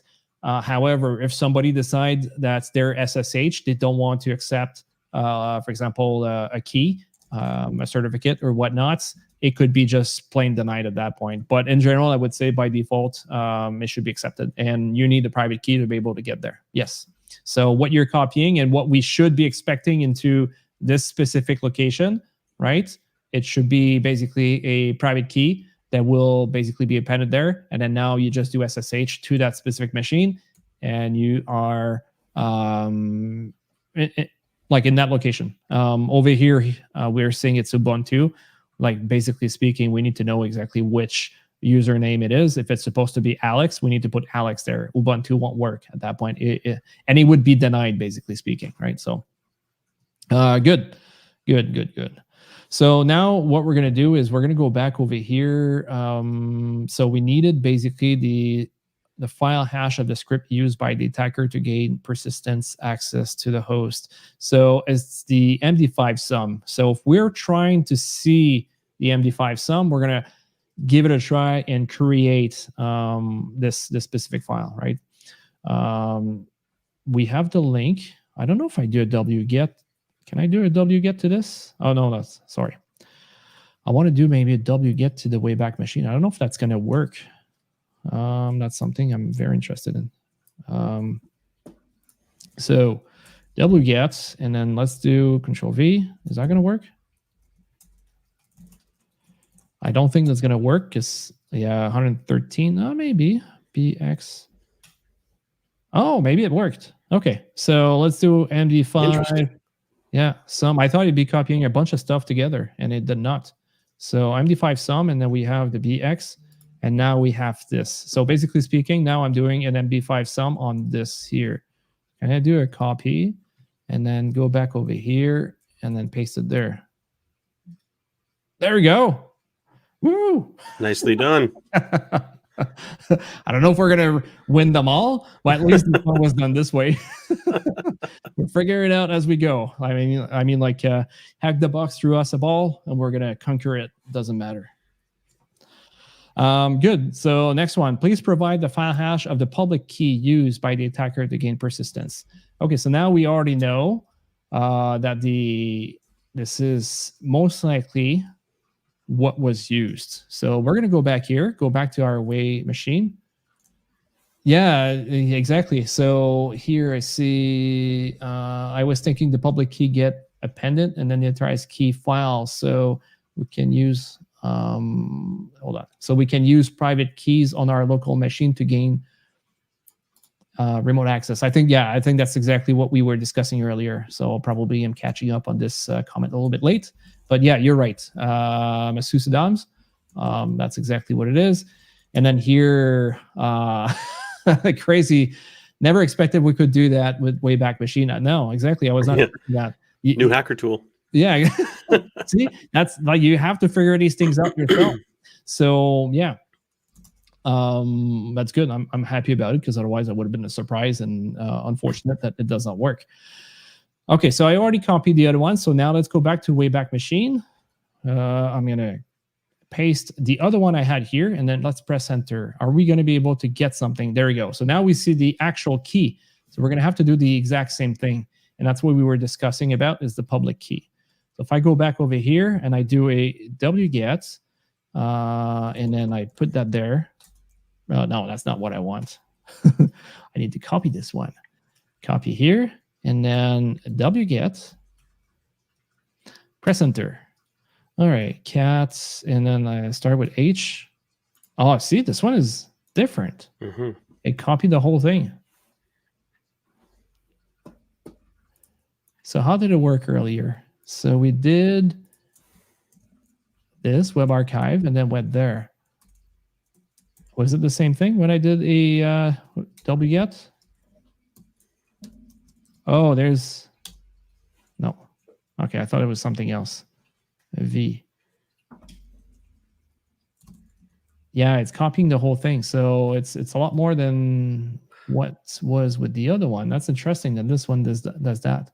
So what I did, and I don't have the I have the new or the customer facing scenario, so I can't validate it, but I just copy and pasted the actual key into a text file with the same name.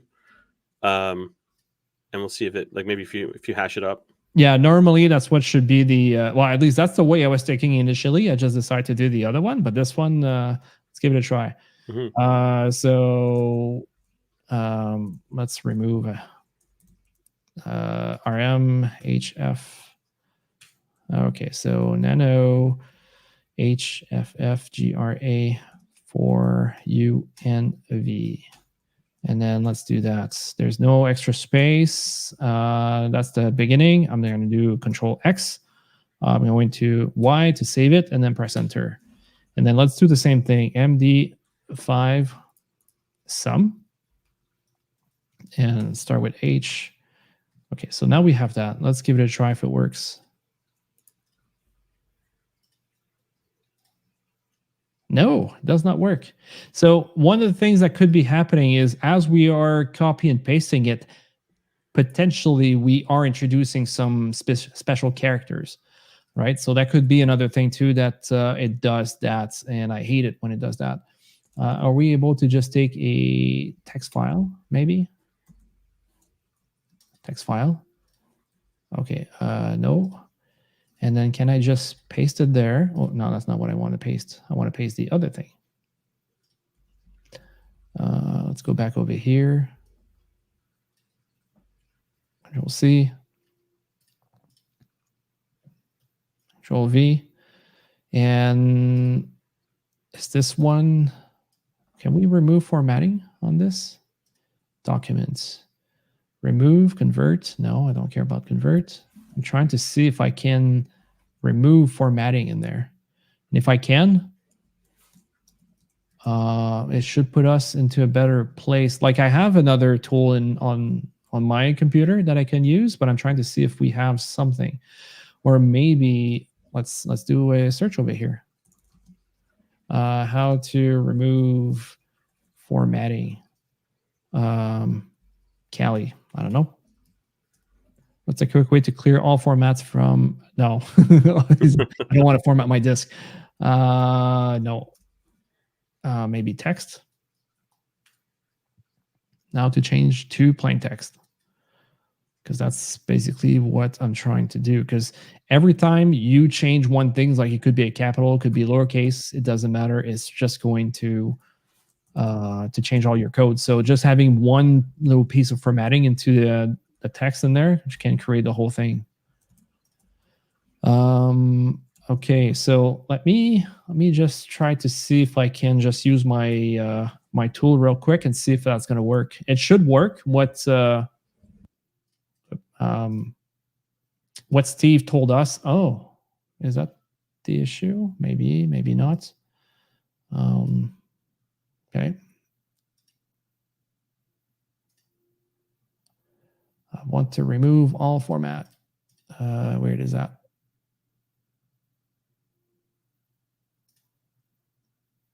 I think it's why it's not showing up. Give me a second. It should be in there. Like I did it this morning, so I'm not too sure why it's not showing up. Give me a second. Maybe it needs to be a bit bigger. We'll see on that.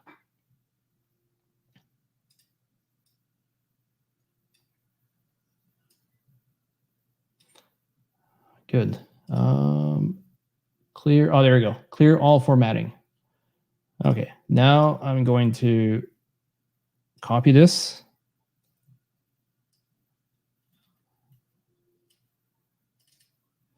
And then we're going to come back here and just do a paste in text. So I'm just going to remove again that file just in case. We're going to nano and then go back here. I don't want this. So Control Shift V. I'm pasting this. If I Control X, Y, enter, and then do a MD5 sum on the same file. Are we getting the same thing? Yeah, we're getting the same thing. And they're telling us it's not the right thing. Oh, our savior helped us out. So Carl seems to have worked on you. Yeah. Yeah, Sorry, okay. coughing fit here. Yeah. So I got a different hash when I just use curl and then use the -o to have the output to that HFF whatever file Yeah. name. So maybe in one case wget worked, and then now this one we're oh, I need to delete it first. Yeah, because when I use curl without the output file, it showed me the HTML, which. Okay, let's make sure it's good, and then now let's do an MD5 sum on this guy. Yeah, it shows a different one. So see, different tools, different outcomes. So let's see if we are able to get it. Hey, Steve saved the day. Oh well, it's just me using your tactic to leverage curl in the Wayback Machine. Teamwork. Teamwork. I think that's what it is. Makes the dream work. I dropped the text in a text editor like Notepad++. That could be another thing, but I mean, like right now we're trying to figure it out a way to do an MD5 sum onto a specific file and be able to get the information out of that, or sorry, not the information, but the hash, and then paste it here. Are you able, David T, to get to the same results as us if you're trying to do your tactic? I think that would be the question over here. So now on the first one here, or question 8, we used wget to get there. I mean, like maybe curl would have done the same thing too, but initially we did wget, but wget did not work on the second one, right? So that was a way for us to be able to get it with curl in this case. So David T, if you are giving it a try, please share your results with us if it worked or not. I'd be interested. And there's probably many other tools you could use to be able to do that as well. But at least like right now, you guys are seeing that even though we're thrown away, we're not even expecting these. We're figuring out a way to be able to make it work. And that's exactly how it goes in cybersecurity. We Google, we try, we talk. I mean, how many times can I say that communication is the key, especially in this realm? Maybe for some of you folks, it might be introvert. We like to work on our own. However, working with others up to a point, right? Maybe not like hand in hand or something like that. I'm saying like trying to work and keep communication, keep the, I don't know, it could be Slack, it could be Discord, whatever tools that you guys use, maybe Teams, and then keeping that communication going, right? So if you find something that seems to be interesting, you also communicate it with others, and so on. It's the same thing when you do CTF, same thing. So keeping that team communication is the key here. And then Steve tried something else that I did not think about right away, and we figure it out much faster than if I was on my own trying to do it. So keep that in mind. Good lesson learned. So can you confirm the full path of the file modified by the attacker to gain persistence? So we got this earlier with the, maybe not. Okay, so I'm just going to do a cat and then B, I think. Yeah, and we should have it here. So I think this is what they're looking for, because this is exactly what we're looking at changing. Example file path. Ubuntu, SSH, and then submit. Hey, we got it. Nice. Yeah.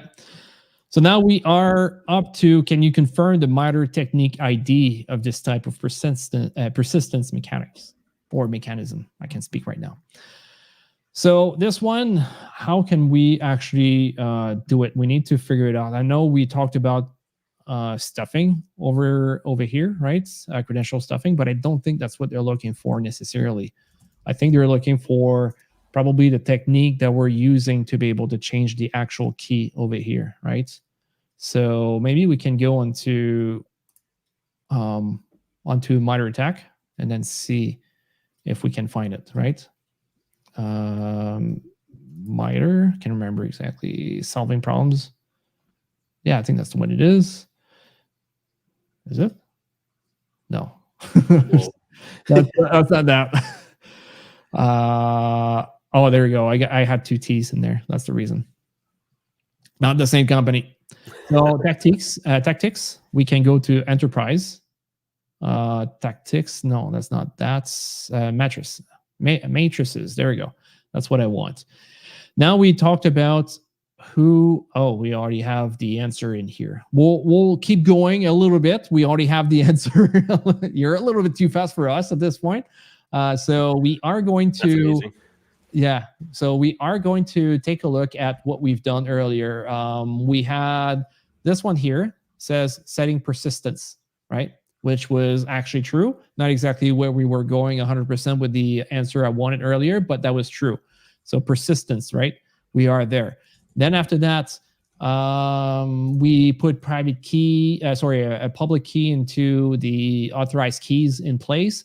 And we are trying to do some sort of techniques here. We have 20 different techniques that we can take a look at. Over here, account manipulation, that could be one. Boot or logon auto start execution, no. No. Browser extension, no. Compromise host software binary, no. Create account, not necessarily, because we're just utilizing an account that's there. Create or modify system processes or process. Hijack execution flow, no. So as we're looking towards this, maybe valid account could be a good one, right? So when we see default account, domain account, local account, it could be potentially there. But if you take a look also at the account manipulation, that's another one that could be good, right? And where we see the SSH authorized keys. And that's exactly the point that Mr. Saddams was actually telling us over here. T1098.004. That's exactly the actual technique that was used, and we can see it here, right? We go here on the T1098, that's talking about this one here specifically. And then .004 is probably because 1, 2, 3, 4. And then if we click on that, it sounds like this one could be potentially the exact one that we are facing in this case. So let's take a look. Let's just copy this right now. Control C, go back here, and then here, Control V, and then we're going to submit this. And there we go. Boom. We have completed the Meerkat challenge in this case here, and we are good to go. I mean, this is an interesting one because we get, even though this is an easy challenge to go through, it is still very interesting to be able to go through those type of challenges and understand exactly what's going on and experimenting, right? Especially if you're doing it in the group. And that's what we do sometimes. Like we are actually gathering up into a group and then we just like shoot ideas and trying to figure out how can we get it done. And that's exactly how we're going to get this. Perfect. Steve, you have anything else you'd like to add to this machine before we move on? Sorry, super dry throat right now. No, not really. The only thing I do have is like a little bit of maybe efficiencies on like trying to find your like some of the answers quickly using alternative means. Like so, T-Shark really is some stuff I could show off. Let me just if you don't mind, I'll just jump in and go ahead. We can walk through a little bit. And again, this is not T-Shark, but that's okay.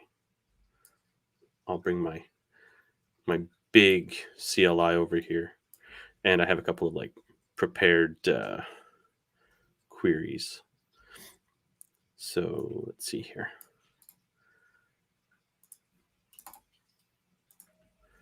If I paste something like this, so you can see here, looking at the Bonita login service right here. And then we're looking for everything but username install. And then, we're sorting unique. And then like anything that's grep minus V, don't look for this. So anything with like a tab and then the number 1. All right. Let me just let's try that again. So I can see all the different attempts, so essentially different passwords, right? So I can see, oh, there were 4 for this government one, and everything else was 1. So in like question or task 5, it says, okay, well, how many attempts were there? So I'll do like a word count minus L. Let me just so you can see. Maybe I'll make it gigantic. I don't know if that helps. 56. Okay, and the correct answer was 56. So there are some things, and like again, that is not how I initially came to that conclusion. I used Wireshark, and then I've since, it had been a long time since I used T-Shark. And so I started playing with it a little bit today, to be able to just kind of show off, like, hey, this is this is what that looks like. This is how we can detect things a little bit quickly, or more quickly. Let's see what else have I got here. So let's see. Another one here. So this shows me all the usernames, right? And the F is the field. So, well, cut. Generally, I'm more of an awk guy, but since I've learned a little bit about cut, it's super useful. But now I can see all the usernames that were used. Although, which one's missing? Can anyone answer which one's missing?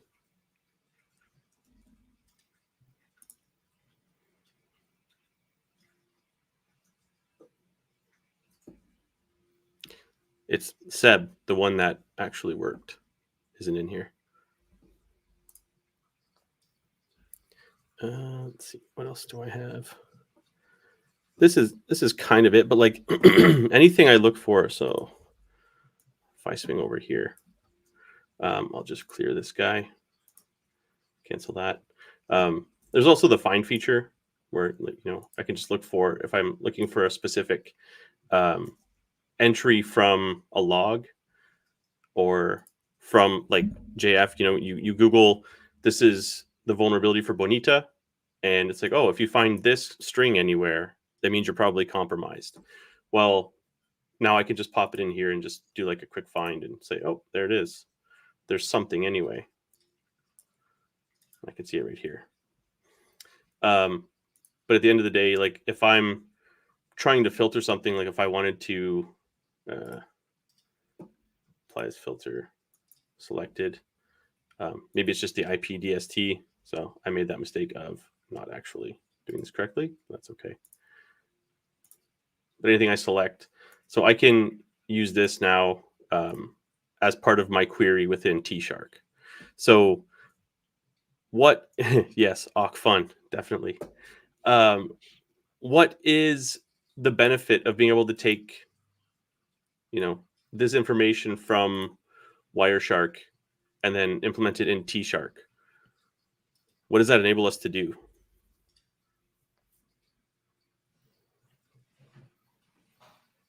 Can you say again the question?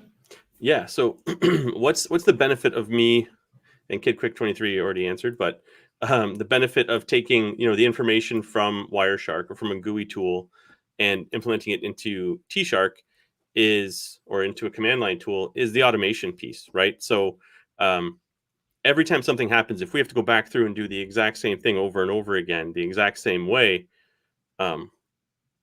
I don't want to say we're nuts, but we will be at some point if we don't. Therefore, being able to automate some of the tasks that you're already doing via command line, and then, you know, you don't even necessarily have to come into the command line. Maybe you have a script that runs regularly that will look for something. And again, this depends. Like the chances of you always having PCAP or always doing packet capture, you know, maybe you don't have packet capture going on in your environment. And I think I've only worked in one environment where there was consistent and continuous packet capture.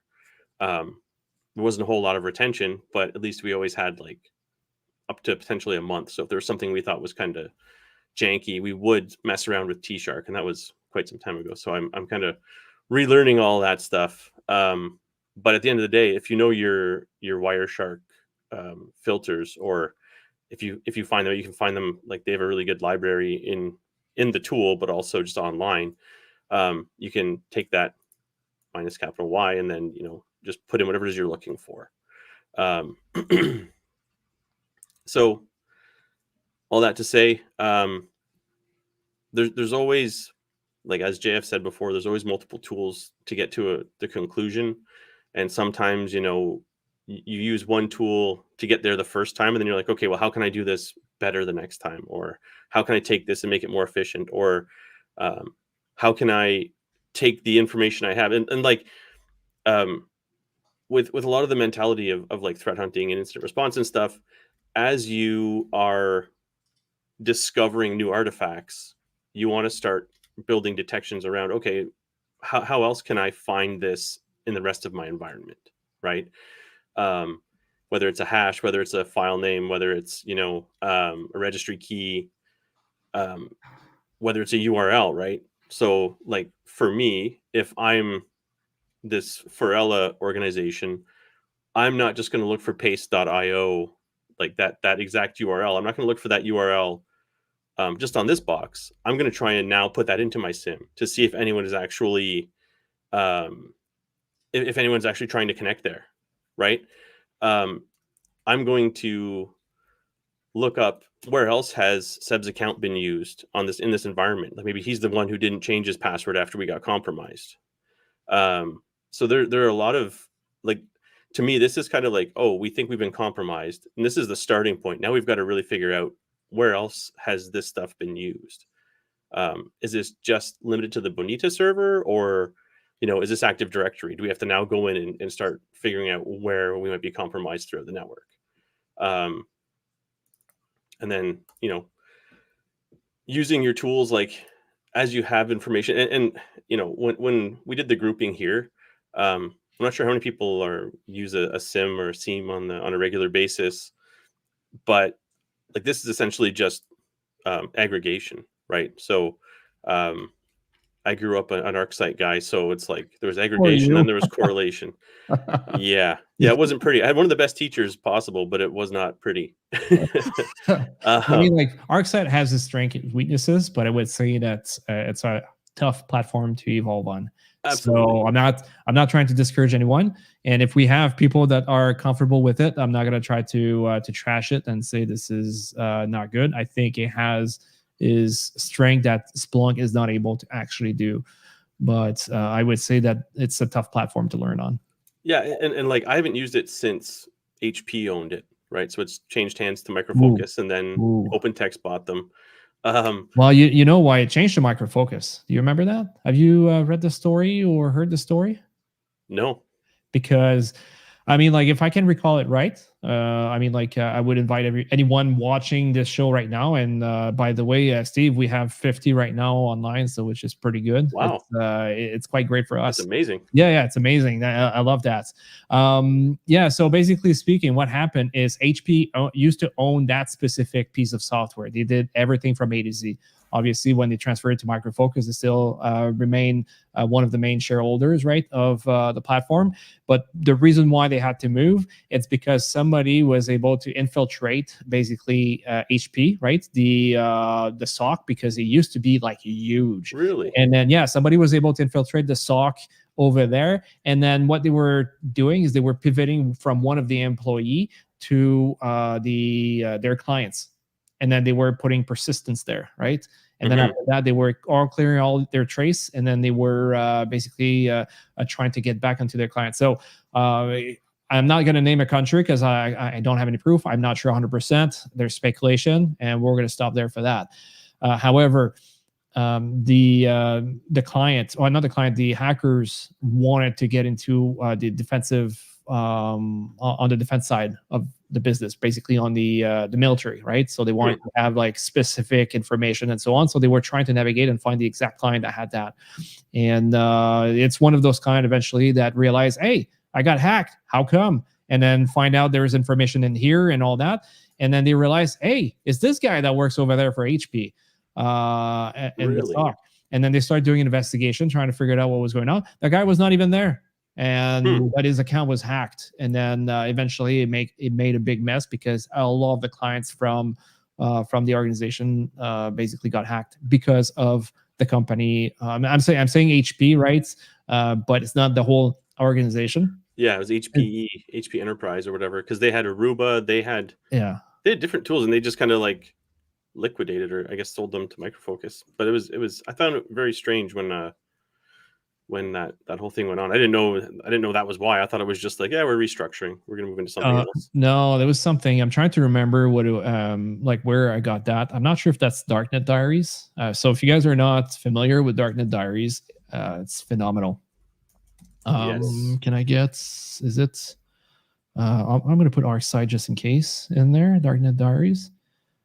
No longer online. It was trying to piece ArcSight. Web Jedi maybe. Hold on. I'm going to click on it. Maybe I could put my my screen on this. Yeah. Give me a second. As I'm looking at, I just need to. I moved you as you were speaking, so I wanted to see you in big and see what you were actually doing, because it's small otherwise over here. So let's put this one here on stage. Okay, so if I go here. Okay. Yeah, it was Web Jedi. It is. Yeah. Yeah. So I think they're talking about that. That was configure a firewall. No, it's not that. But I think that's the one that they were talking about. It's if I put ArcSight, log repository, and incident handling. The bank realized they needed to even more help. Call Mendiant. Oh, is it Mendiant? I think it's Mendiant that basically found that information. Okay. Yeah, something like that. Employee. They also brought in more FTE employee to help do security, SOC. Yeah, so I think that's the one potentially, right? Microsoft. I could probably try to go through and find the exact information, but I think I don't. I mean, like, I don't want you guys to waste your time too much. I think this is. I mean, like, if you don't know Darknet Diaries, you should be aware of what it is, and you should go start listening to it. Right? So awesome guy. That does that. Jack Reciter, I think, does that. It's insanely good, those things. You can watch them directly on his website, which is Darknet Diaries. I'm just going to put this one here into chat. So anybody that's interested can actually go take a look at it if that's the right one. I think that's the right one, but again, I'm not too sure 100%. But just go take a look. There's another one. I think the latest one that he did is September 2nd was really, really good too. A couple of events. One that touches me a lot as well too, that he was talking about. If I just like take a little tangent somewhere else, and basically he was speaking to somebody that was working for IBM, but that went to Afghanistan trying to serve, help out everybody over there that were like in the FOBs, the foreign operating base. And then so on. And then he brought like a very touching story to me that's was very interesting on what he was doing. He was basically handling all the communications. So all the military, like any military members can talk back to their families. That was a very good and touching story. So either way, that's me taking a tangent. So yeah, go check it out. Very, very, like, it's really worth it. Yeah, good. Awesome. Back here. So do you guys have any questions or anything that we covered? I mean, like, we can go on and on like for forever. There's a bunch of stuff we can do. I could probably try to take a look at maybe tackling another machine just for fun, for the sake of just going a little bit further down the road. How long did I book this meetup for? I think it was 2 or 3 hours. You remember? Not sure. Not sure? But we can go for another one. But at the same time, Steve, I guess I can give you a chance to ask a question and just give a prize to someone if you want to. Because I got one more. Okay.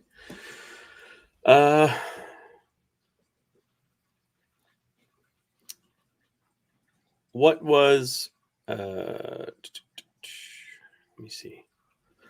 I'm throwing you off, huh? Yeah, I don't want anything super easy.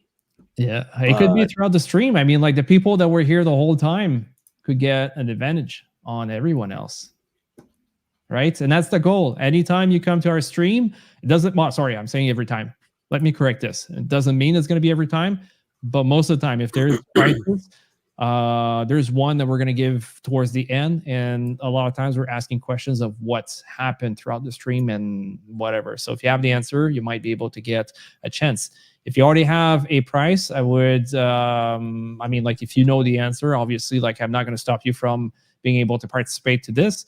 However, I would prefer to give it to another person as well, right? So we give the chance to everyone to be able to win a prize, which is a 1 month VIP plus to Hack the Box. Awesome. So this is actually a little bit further back in the stream, probably near the beginning. Um, the Timeline Explorer tool that I'm using, I used it to examine the alerts that we received. So what is the file format that I use in Timeline Explorer? Ooh, I think you. Oh, there. Kid They're quick too for a fast. reason, right? They're too fast. So there you go. I mean, click on the one that you think won. This is what I see at the top. There you go. That's exactly what I thought too. Now, I was going to ask what file type were the records, but yeah. then I was like, no, they'll know it's JSON, so they'll think it was JSON. But I fooled nobody. No, but you just did talk about it too, maybe a couple minutes ago. So I guess it was fresh in their memory. They were ready to go. I think it was already typed in. Well, that's good. That's good. I like that. Yeah. I like that. So yeah, I booked it for. I mean, like I wrote down 3 hours, so I don't mind. I can jump onto a different machine. So I don't know if Steve, you want to stick around for another hour, and then we can just like go with the challenges that we have left. For now, we have also what's called again the other one. If I go take a look real quick, I think it's litter. I think that's the other one. No, I put log jammer in there. Oh yeah, I put log jammer. That's digital forensics and incident response. Oh, sweet. Are you guys up for another one? I mean, like I have not looked at that one for sure, so we're gonna have to have fun together. Yeah, it's a new one for me too. Yeah. Yep. Good. Okay, so let's go in this one. I'm just going to put back my screen here, and we are going to take a look at Logjammer. So if you guys are interested, just make sure that you join our Discord server. It's 1 a.m. over here, but we keep going. Yeah, I mean, like we could keep going like until we are here no more. Until I fall under my desk and you guys don't see me anymore. That's something that could be interesting. So, all right. So if you want to join our meetups, you can go and sign up over there onto the meetup.com and then /hackthebox meetup Ottawa. And then you can join the Discord server. Then from there, you can request access directly to our server. And then you could get also access to those files and be able to do it on your own as well, too. Keep in mind that as soon as you get into Discord server, you need to accept the terms. So there's another channel there's not a whole lot of channel that shows up as soon as you join in, right? But there's a read me first channel that will show up, and make sure that you go click let me rephrase this. Make sure you read first, and then after that you go click at the bottom. There's a green box down there with a check mark that you click on it, and then you will be given a rank right away, and then see all the other channels that we have there. So just make sure you do that if you want to do it with us. But if your goal is to be with us here and just follow along, be my guest, and we're going to keep going with this format here. Okay, good. So now if we take a look at Logjammer. So in this entry-level digital forensics and incident response, the FIR challenge, Forella Security, a renowned consultancy, has presented you with a technical assessment to evaluate your proficiency in Windows event log analysis.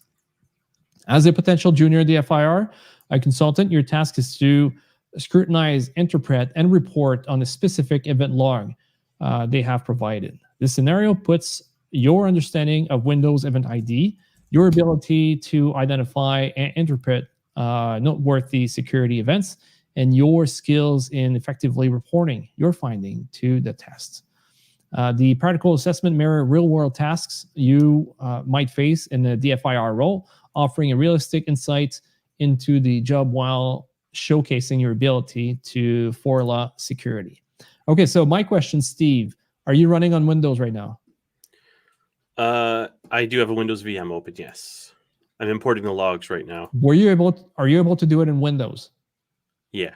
Okay, so I'm going to try to do it in Linux. So let's jump back and forth and have fun with it, right?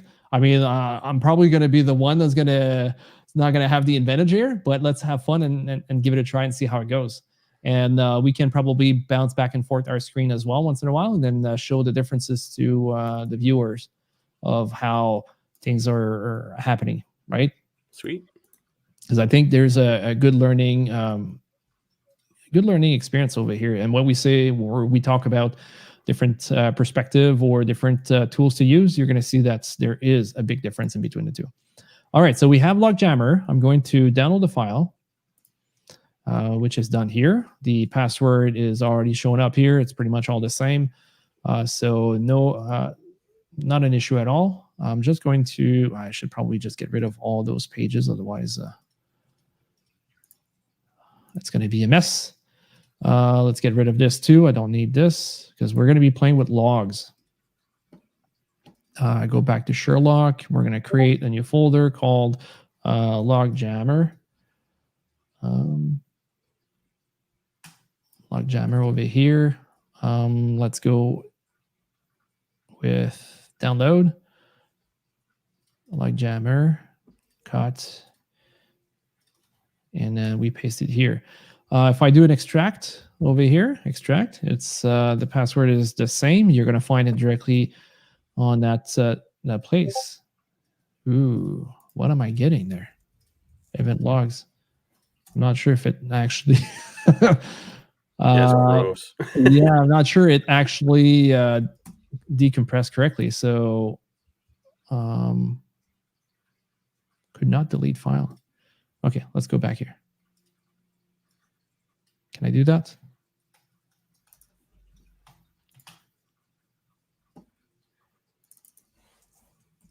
Okay, that's weird. Open terminal. Okay, it seems that not event logs, and then let's do LSLA, and then now we have this. Okay, so now it works. However, it doesn't work over here. Oh, there. Okay, it showed up now. Okay, so now we have the EVTX. So the biggest issue with EVTX in Linux is, I mean, like, it's not supposed to be reading the EVTX directly. So we're going to have to find a tool that is going to be either changing the format to something that's a little bit easier for us to understand, or we're going to have to use tools that are just going to decipher exactly the information, like JQ. Because if I do, let's say, a cat on PowerShell, press enter, I mean, like, there's tons of stuff. I mean, we could go through the whole thing, but it doesn't mean it's going to be relevant, right? Other things we can do is we can do a cat, or we could do, let's say, a grep example onto, I don't know, I just want to see host names. I could put quotation mark host names. Okay, like that. And then just press this. No, I wrote it wrong. Okay, name, host, HOST names. It's supposed to be this. Maybe it doesn't do it.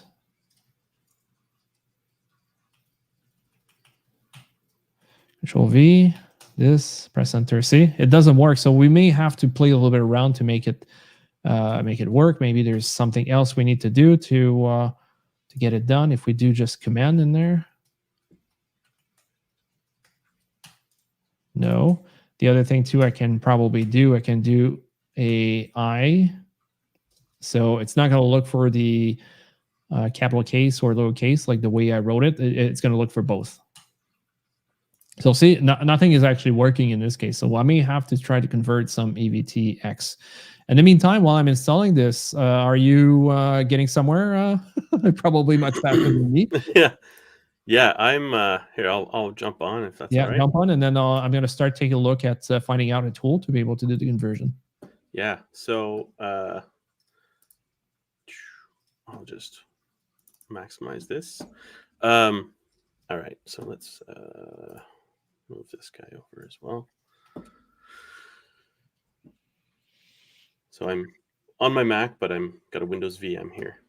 So I'm trying to figure out my time here. And you know what? I'm going to take that out because it was incorrect, apparently. Oh, because it was UTC. So I'm looking for, I'm going to just, sorry, I'm going to wipe everything out. I don't know. I really started to like dig in without telling anybody what I was doing. I get excited. So the first question is, let's see. When did the cyber junkie user first successfully log into his computer? So which logs do I have to look at first? And I'll just kind of stick to Logjammer here. So you can see I've got 5 different logs. Which one do I need to look for logons?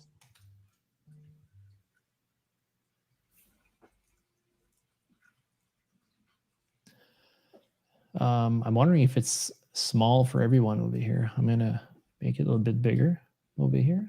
Yeah, it might be a little bit small. I don't think you can make it better, huh?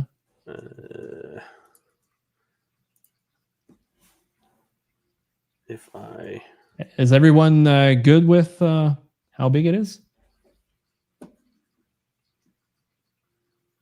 Sweet. Okay, let me just. Yeah, I can probably. Oh, are you streaming your whole screen? Yeah, I'm streaming the whole screen. Just one sec. I'll share just. Oh, Kid Quick says he's good. It might be fine. Okay. Then. Okay. Cool. Is Kid Quick good with his answer to your question? He is. He is. He is good and good. Yeah. All right. So let's jump into security. So I personally really dislike this. I have a Python script that semi-works. So maybe I'll bust it out if I get the chance. Because for me, I can take this. It doesn't work in Timeline Explorer. That's why I say sort of works, because there's something weird about the CSVs it spits out. So it doesn't work in Timeline Explorer, but it works in Excel. So I just made a pivot table and I can find stuff. Okay, so the first thing I'm going to do is I'm going to filter. What is the event ID for logons?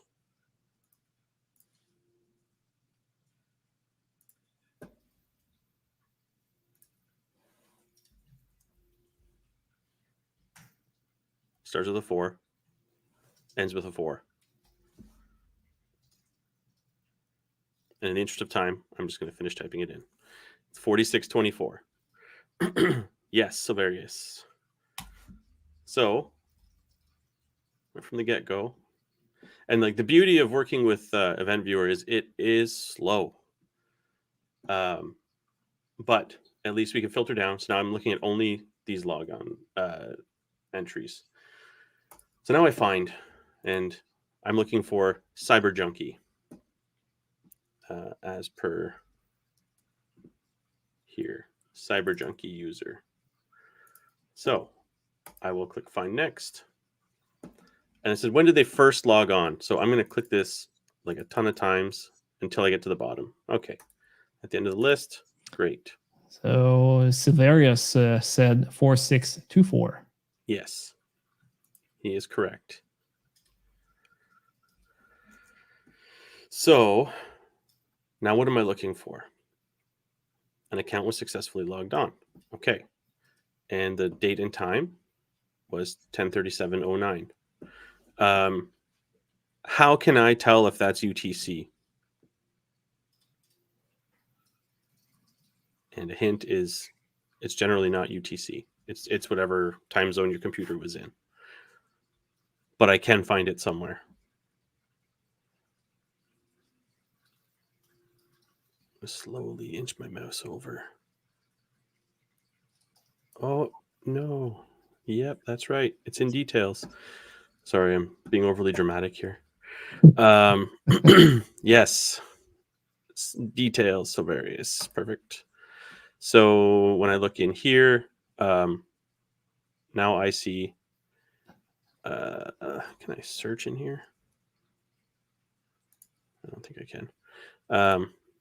Yeah, that's what it's kind of junk. All right, so I can see system time. And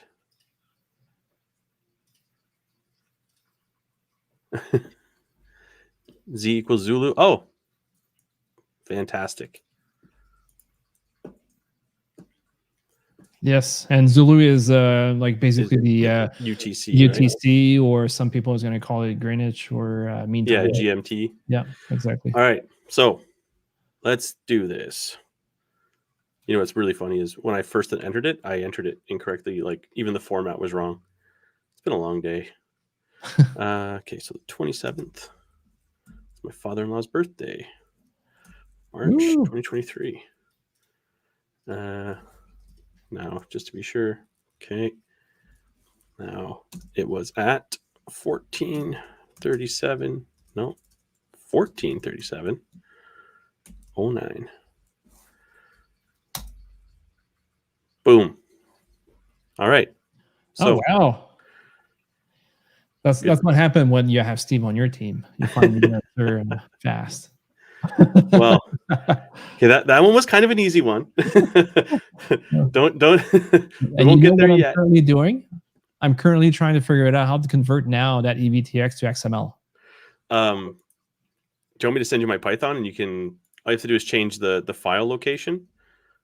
I mean, like maybe later on. Keep going. I'll try to see if I can make it work over here to show another possibility. Because what you can do too is you can like select all, and then you can export them if that's what you. Oh, never mind. You're not in Windows. You're in no. Linux. That's exactly right. I'm not in Yuck. Windows. I'm trying to show how difficult sometimes it can be. Maybe there is other application we can take a look at, but the reason why I said at the beginning of the stream, and then now we have Steve showing us the right way, pretty much, is use the right tool is at your disposal. And it's not like I can tell you, like I love Mac, right? Apple and all those products. And probably somebody is booing me right now, and that's fine. I can get it.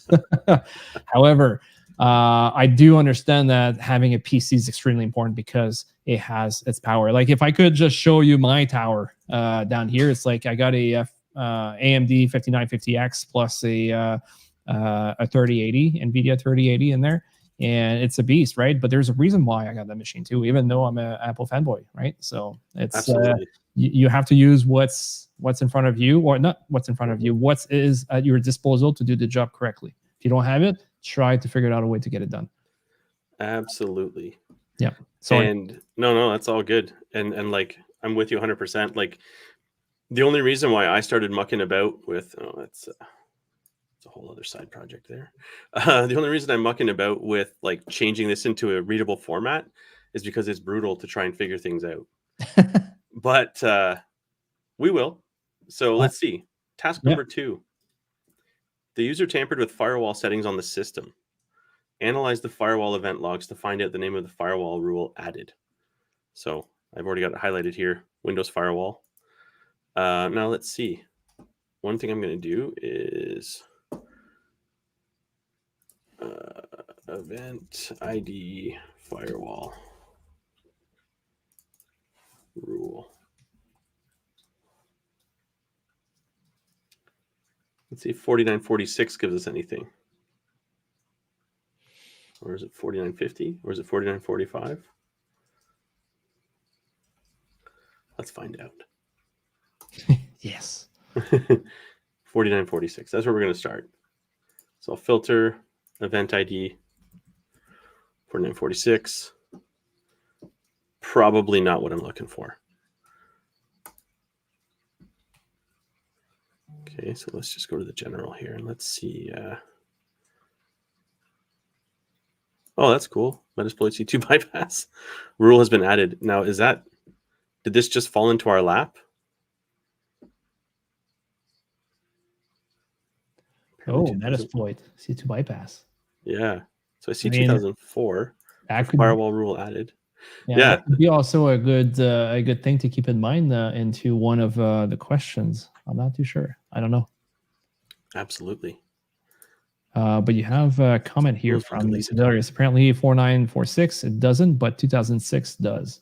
So 2006 looks like a rule has been deleted, and then 2004 looks like a rule has been added.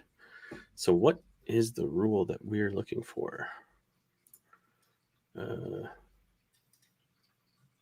Name of the firewall. I wonder if it is just this one. Can it be that easy?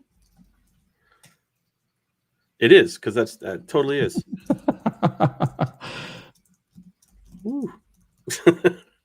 Man, I'm good at this.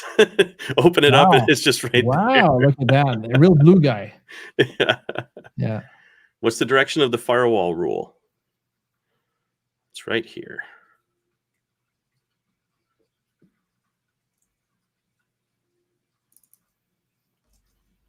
outbound. There you go. So probably not something that we really want to have open.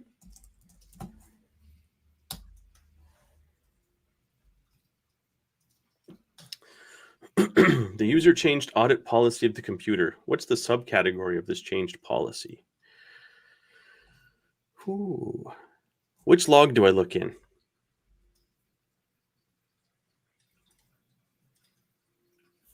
Let's just...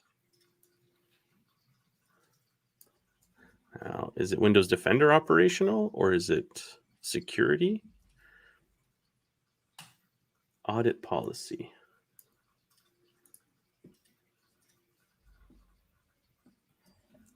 Let's see.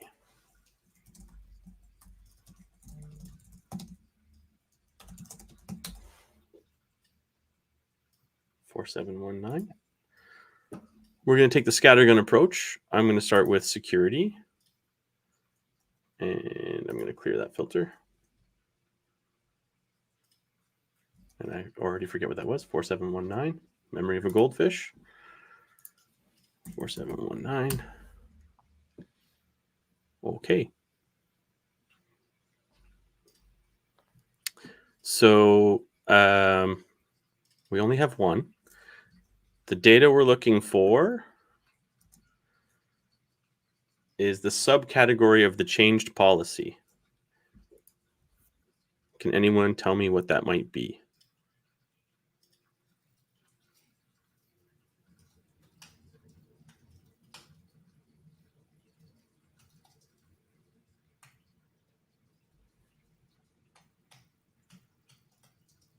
I'm going to start typing. Now, let's see if this works. Okay. So the beauty of this one is I'm going to say this one's a very simple one. Once I identified what the event ID was, there's really only one event. And then, the subcategory, I'm able to figure out other object access events. So that's cool. Now, the cyber junkie created a scheduled task. What's the name of this task? How am I going to figure that out? Where am I going to see where scheduled tasks are created?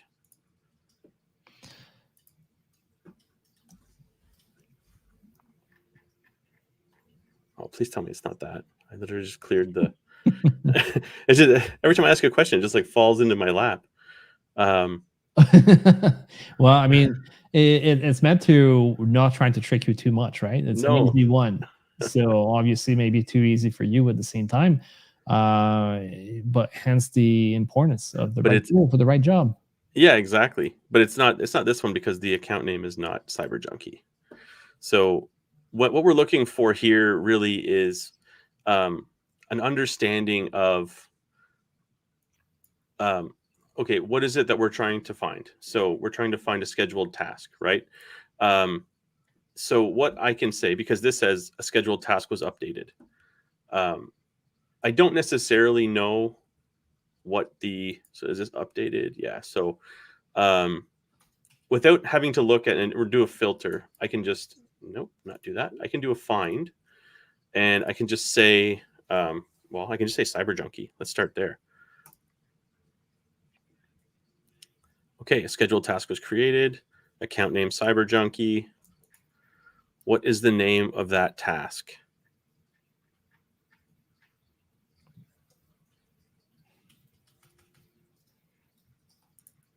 Does anybody want to pop that in?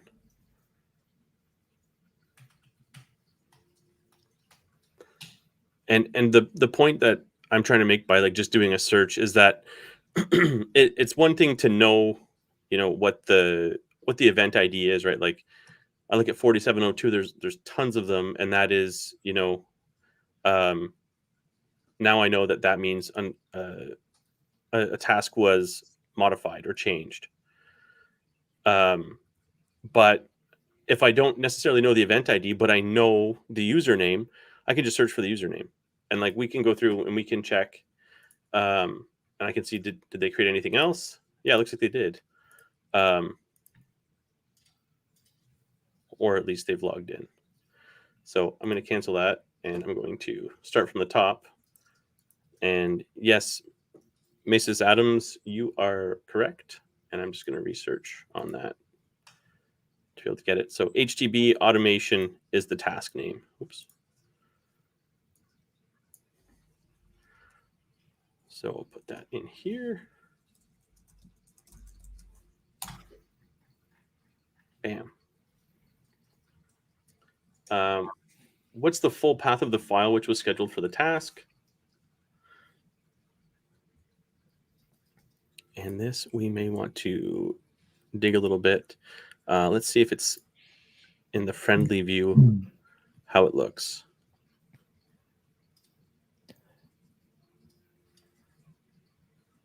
All right, so you're looking at the automation HTTP? Yeah. Okay. So this is. I think I'm at the right place, but I'm going to be able to show people how it is. Whenever you find that, give me a second after. I'll show. Beauty. Something. Awesome. So now what I'm looking for is the file that's run, right? So if I look in the XML view, this task content, so this is what's going on, but there's so like, it's obfuscated essentially, right?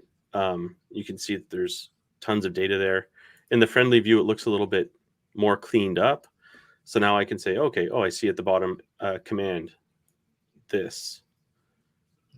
So here's where my file is. And let's just see if that's the correct file. Awesome. Okay, JF, show us how it's done. Well, maybe not show how it's done, but show a different perspective on the Linux side of things, right? Where it might be a little bit different. People, I mean, like I use a little bit my friend ChatGPT to kind of understand a couple things, but not a whole lot, just a little bit. Yeah, so basically right now he was into the security XML, which is, I mean, like I can show you how it looks like, right? It's basically like a bunch of text. So if we're trying to find something, we're going to see that one event is here, and we're going to see the task, and that's basically what we could do. We could try to do a specifically a grep, for example, onto the tasks. I'm going to do a tag I and then task in there, and I'm going to see a bunch of different tasks, which is like 12804, or I could have done it with, let's say, is there like event ID altogether? So you can see here event ID, but that's an issue because every time I'm trying to do a specific filtering, it's just blocking me from being able to see what's there, right? So there's multiple ways we could do and go take a look. If I want to keep going with event ID, I could come back here and say tag B, which is before. So I want to say 10 lines before, and then I can do the after, I don't know, another 10 lines after, right? And then now I see a little bit more information. But again, am I seeing what I need to? I just need to figure it out a little bit more. So if I see something that seems to be pointing out, I could try to refine my grep and do another grep again, or I could extend more lines, but then I'm still stuck into that area. Right now, what he just showed us is we were looking at the Cyber Junkie, right? Cyber Junkie, I think I need to put a capital I in there, or sorry, not capital I, but tag I, and then we're going to do Cyber Junkie. So if I press enter, I see a bunch of different Cyber Junkie into the security one. And again, this is just like, oh, is it? Okay, no, so that's fine. So yeah, so it's basically giving us a bunch of different information, and then we're not sure exactly what we're looking for. Potentially, if you can take a look, potentially this one here, right? But like, I mean, now I see this information and I'm like, okay, that's interesting, but is there anything else that could be again there? So now I could be like going over here and do my investigation and take a look, and oh shit, it does not take it. Maybe it's just one quote for whatever reason. Sometimes these things are not exactly working the way we intended to make it work. That doesn't work, but I saw automation. So let's remove this. Maybe there's special characters that's not being taken. Okay, so now it seems that I'm very like trying to go and take a look at what's there, right? Like what is interesting to me. And then again, now we can probably, I don't know if I can do it after. I can probably do 10 and then do a after maybe another 10. over here, and then I can take a look at the information that's there. But to be able to get there, I mean, like, you can see that sometimes it can be like super hard to get there. If we had, let's say, Steve that was just like basically pinpointing on Cyber Junkie user, he could filter this in as well as the ID, and then he could just have two different filtering and then make them happen and then see exactly those events. If I'm trying to do both at the same time, it's going to be a mess, right? Unless I decide to do, I don't know, it could be like 50 over here, or not, maybe not 500, but whoop. And then do another 50 over here. And then now I see a bunch of information before and after. And then I might be able to see what I'm looking for. If I was looking for the date time group or something like that, yes, that can be interesting. If I was looking for the desktop, that might be, again, interesting. And then now if I see the desktop, I may want to try to refine it and just take a look at this specific place, for example, and now do another grep to this specific machine. Right, press enter, and now I see that there is maybe a little bit more. So to be able to get up to the same thing that our good friend Steve is showing us, it can take a while to be able to get that, and it doesn't mean you're going to be able to do it efficiently. So yeah, and like, to me, what you're doing right now is that's the way I would want to do it. Like, I want to do it from the command line where I can use grep and stuff, and I'm not clicking and searching and stuff like that. But like at the same time, this tool, like Event Viewer, just it shows you what you need relatively quickly, as long as you have some data. So I think that's fantastic. Yeah, and if you do, let's say, a grep tac I and capital R and do Cyber Junkie, right now we're going to take a look at all the files. Maybe I should show you real quick first. Let's do LSLA, right? So when I do a grep, I'm not able to write anymore. And then do Cyber Junkie over here, it's basically going to run, right, with the I, like, it doesn't care about the capital case or lowercase, right? It doesn't care about that. It's going to look for both. And then recursive, which is the capital R, is going to take a look at all the files over here all together. So if you're not sure exactly where you need to take a look at, that can be also a powerful tool to just like go through the whole thing. And then now you have a bunch of information, and probably it could be pointing you out exactly what you're looking for, right? We can see here we have ##. I'd be like, oh shit, there's already something there. That could be a problem, right? But you see also the file name just before that. So now we know that Windows Defender operational.xml, which was the EVTX earlier, is the one that actually did this one. So we can understand a little bit more where those logs are coming from, and potentially going to take a look at what we're looking for. But you see, like right now, I'm scrolling, and there's like a ton of the same thing. And again, I come down to the same fact. Am I at the right place? Am I looking everywhere where I shouldn't? But on the other hand, when you're like Steve, it's much easier to be able to pinpoint exactly what you're looking for. Yeah, and like what you're doing right there, JF, is like you're essentially building something called a super timeline. So you're not just looking at one element, right? Like you're not just looking at one event log, you're looking at all the event logs.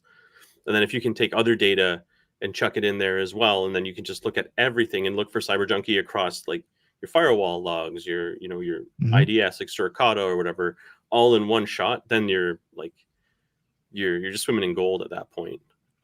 Yep. So that's I love that. Love what you're doing there.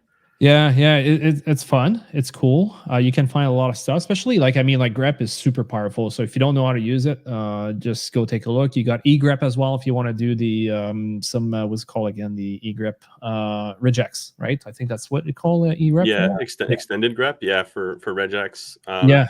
So if you're proficient with regex, you can do that and trying to figure that out.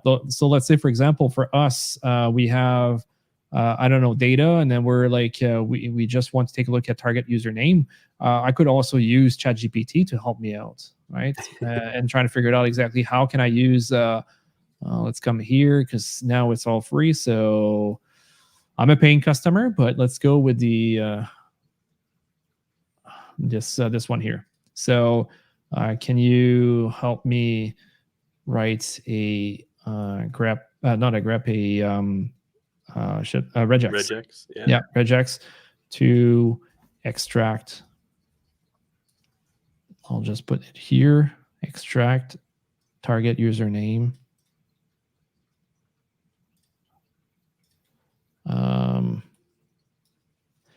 When found in a text file. I don't know. Let's give it a try with this and see how it goes, right? Is it really going to, maybe I should have be a bit more specific. Learn more, don't share sensitive. Okay, can I write? Okay, I can write. Now use egrep to do this. Maybe I should have been a little bit more specific instead of it creating the whole thing. So now you can see here what it's trying to do. Maybe there's a little bit of formatting that would need to be done, but you can see that some of the stuff can be actually like extracted the way we want it, right? Running this command would all put cyber junkie. Cyber junkie. Okay, so I guess whenever it finds this, it will extract this, the data that comes out of that. Oh, that's interesting. I mean, if that's what it is, that'd be cool. Good. All right, I'll let you keep going, Steve. Cool. On it. I think there's lots of stuff we can keep learning from each other there. Yeah, there's a we still got a ways to go too, so that's sweet. So the next question is, what are the arguments of the command? So I'll put a question out to everybody.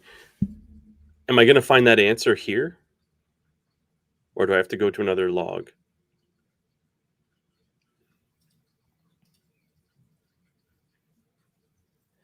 Say again the question. So it's asking for the arguments that are sent with that command, and can I find them in this, like in this pane? So Savarius says yes. What are the arguments?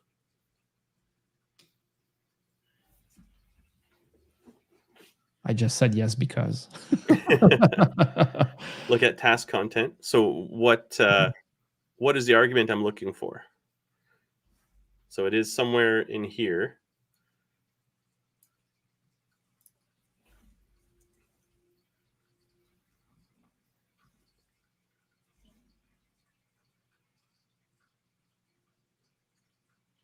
Or even better, just what is the tag? What are the tags that I have to find in task content to point me to the arguments?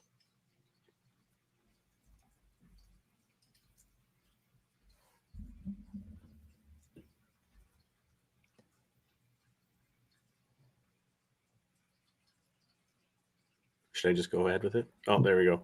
The last line, arguments. Yep. So in the arguments, I have, all right, fine, this.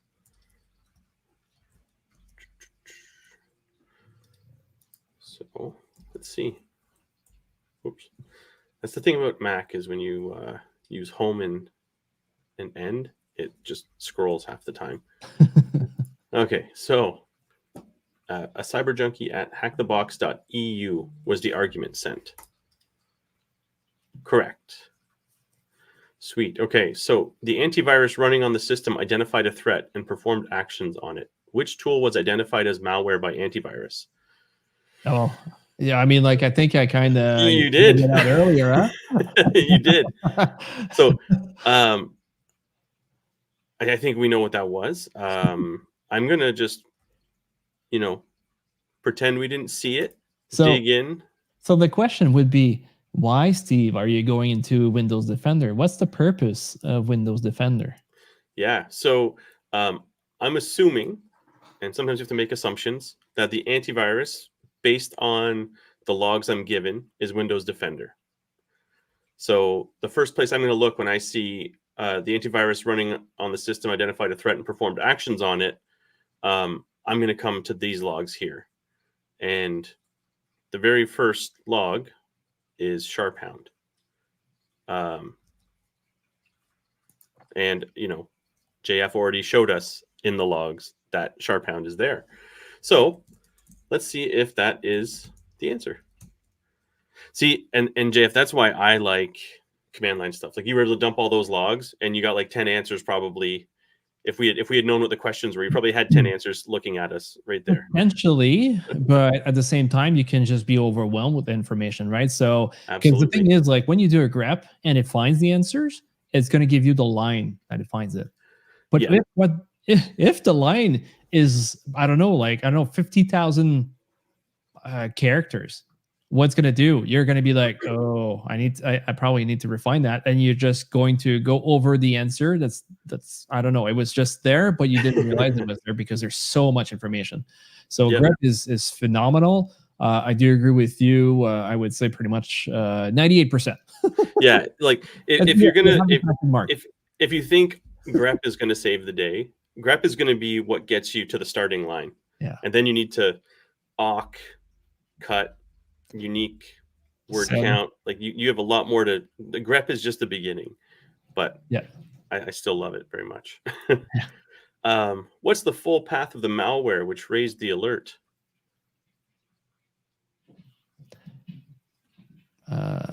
I know.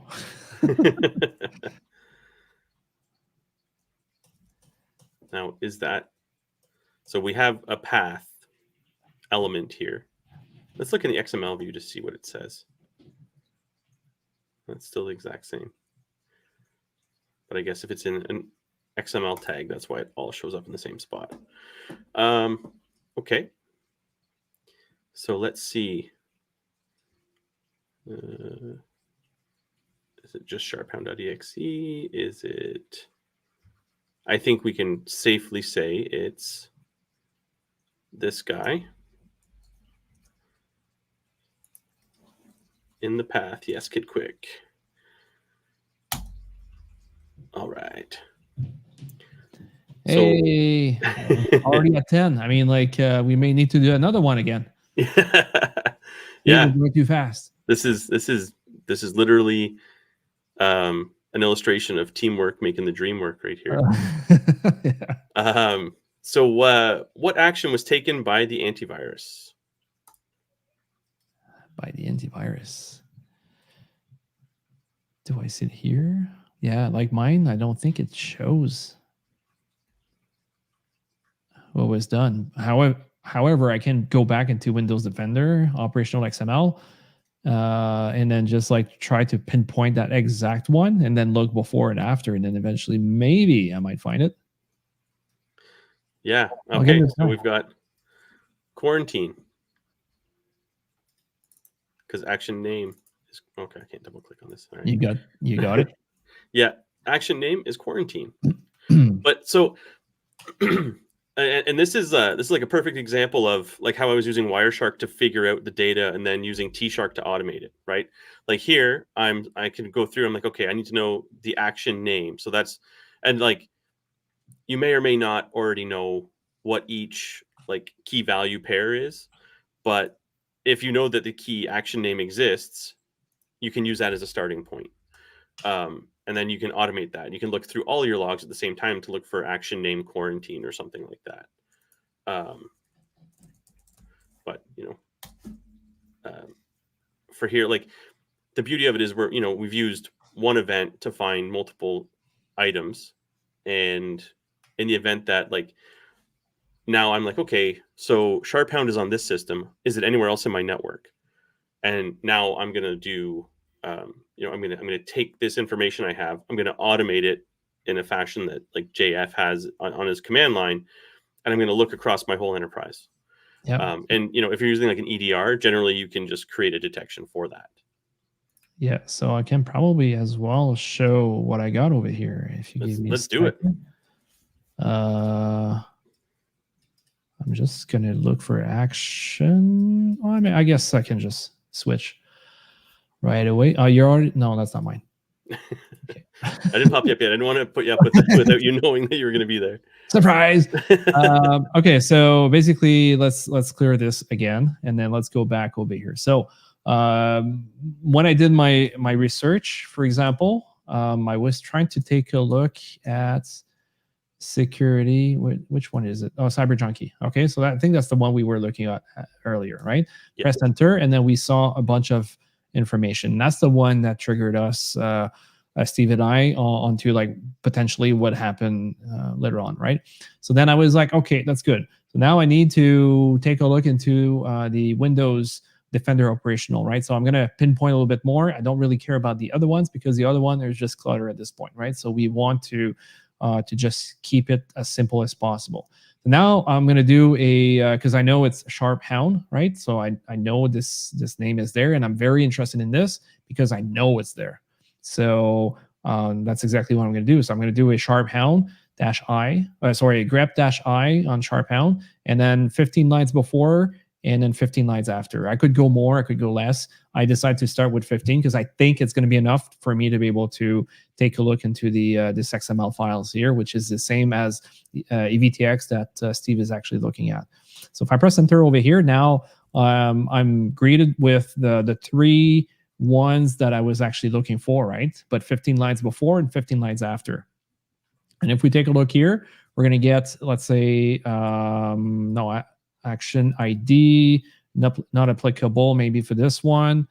If I keep scrolling down here, I can see quarantine, sorry, right?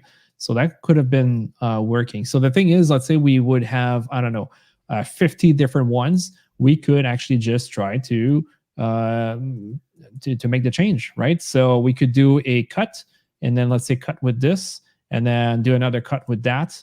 And then after that, we could keep just this portion and then see how many. So let's say we have 10,000 files or so on. We can try to sort them out, do a unique, and a couple things like that. So let's do that for now. So let's do a grep here onto the action name, because that's what we're looking for. Hopefully it's actually going to work. Otherwise, we can just play a little bit around and make it work. So this, that, enter. Okay, so I see action name. So one is not applicable, the other one's quarantine. Again, we're going with the assumption that we have 10,000 different outcome, okay? Then the next thing, I'm going to cut, right? So I know here, before quarantine, cut is the greater than.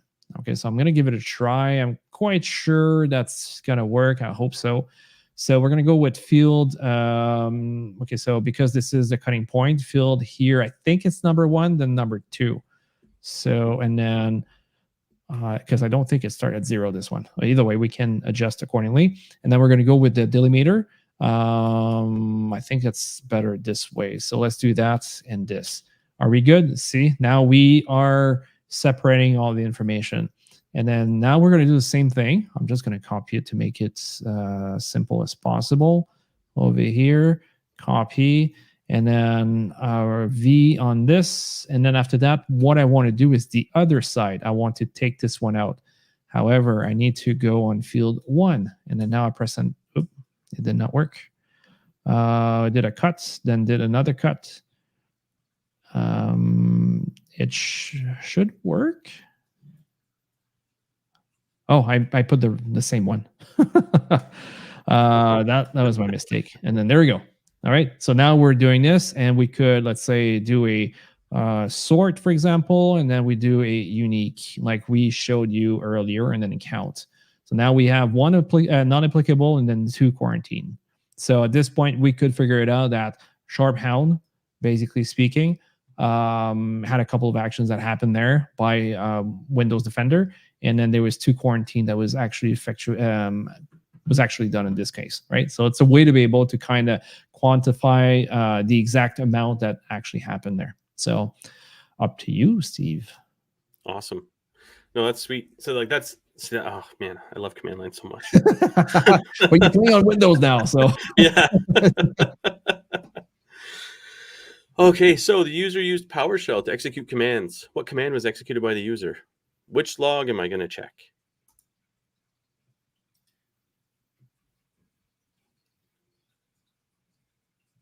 I'm just going to try PowerShell here, just to see. And I'm going to select a random one so that we're starting from the top. We're not starting from the top. So, okay. Going to go back to general so I can see who's doing what. And let's just dig in a little bit. So without, looking up event IDs or anything, we're just going to go back to find CyberJunkie. See if we can find anything CyberJunkie has done. Apparently we got a lot of logs here.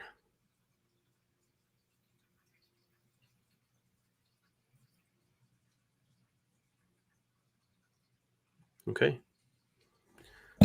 Sweet. Unable to connect to the remote server. Let's see. There's probably a good reason why they keep that stuff at the top. There's probably a lot of noise in here.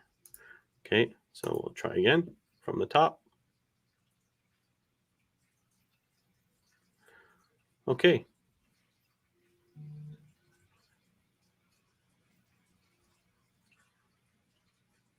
Now.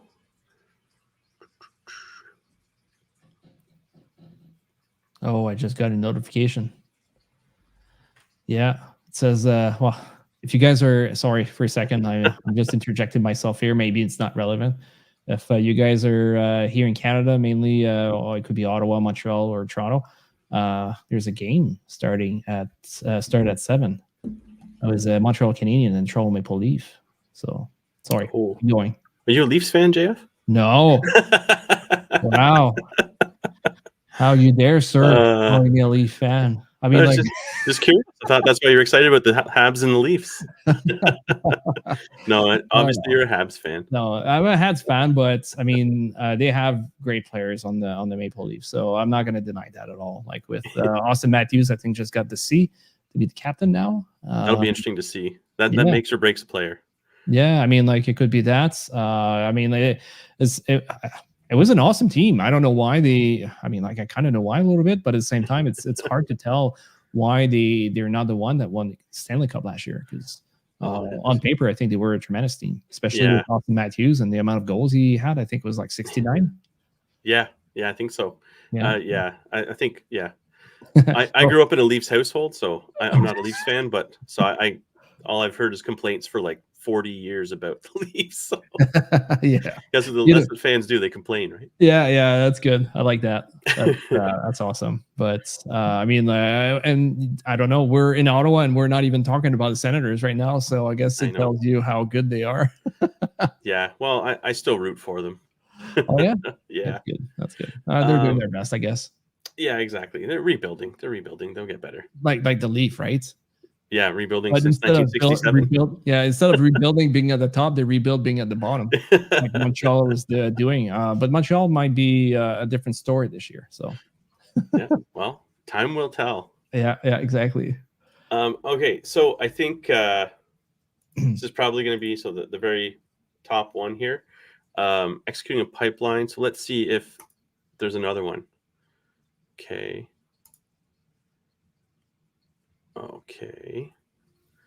Let's see what the question was again. The user used PowerShell to execute commands. What command was executed by the user? So let's see. Cancel that. So we've got remote commands. What do these look like? Okay. Execute a remote command. Executing pipeline. So again, this is user on this desktop system, Cyber Junkie. Let's see. Oh, we got already one from our group that was able to successfully own Logjammer. I just got a notification about that. Well, I mean, like it was 4 minutes ago. Sweet. Yeah, he's in the chat right now too. Interesting. So he knows your answers. Yeah. So let's see. It says what command was executed by the user. But the interesting thing is, it looks like there were multiple commands. So let's see here. Command invocation, get stream hash. We'll keep looking. We'll just keep searching for Cyber Junkie, see what we find. Executing pipeline.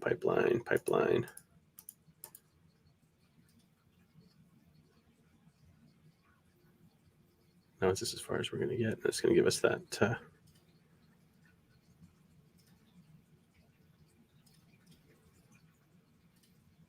Okay, we'll go back up to the top.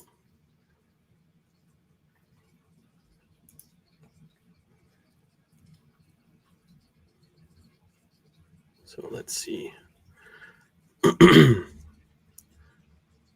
What command was executed by the user. Anybody have anything up their sleeve? I think there's one that knows. Yeah, there must be one that knows. Well, I mean, he got the machine. He owned it, or the challenge.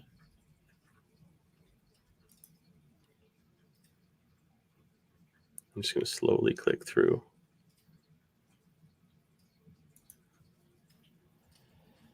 Let me see if I can find it with grep.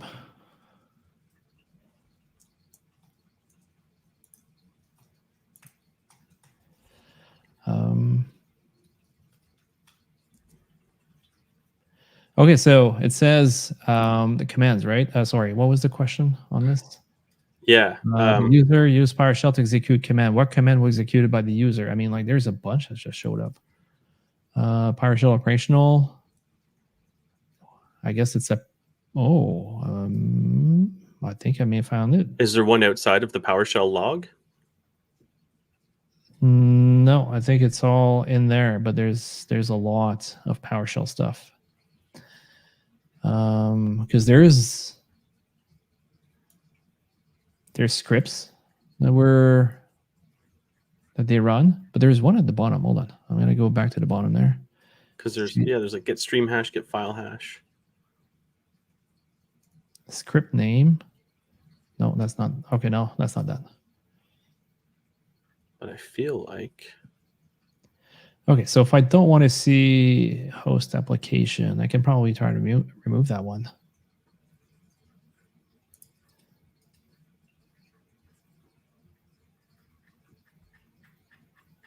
The PS1 command is suspect. That's what I'm thinking. Like the PS1 or the PSM one? Well, I see the PSM one, which is the first one that came out to me. I mean, like at that point, you can kind of try to brute force it. Yeah. Just copy and paste it there and see if that's the one. But I'm going to take a look at others. Oh, we got one wrong. No. So I think command invocation out default.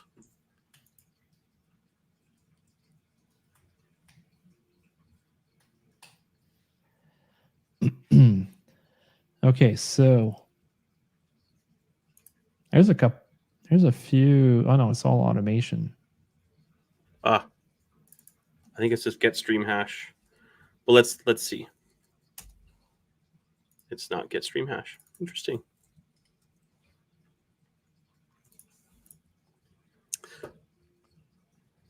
So the PS1 command is suspect.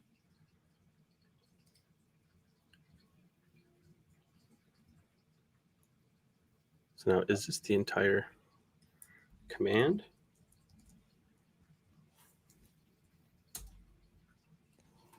Don't think so. What commands was used? Yeah, because I see like command name. Yeah, it's probably a command more than like a PS1. Probably. At least that's what I'm wondering. Yeah, like is it the PowerShell like script or is it command? Because there's command names here like test path. Command type is CMD let commandlet.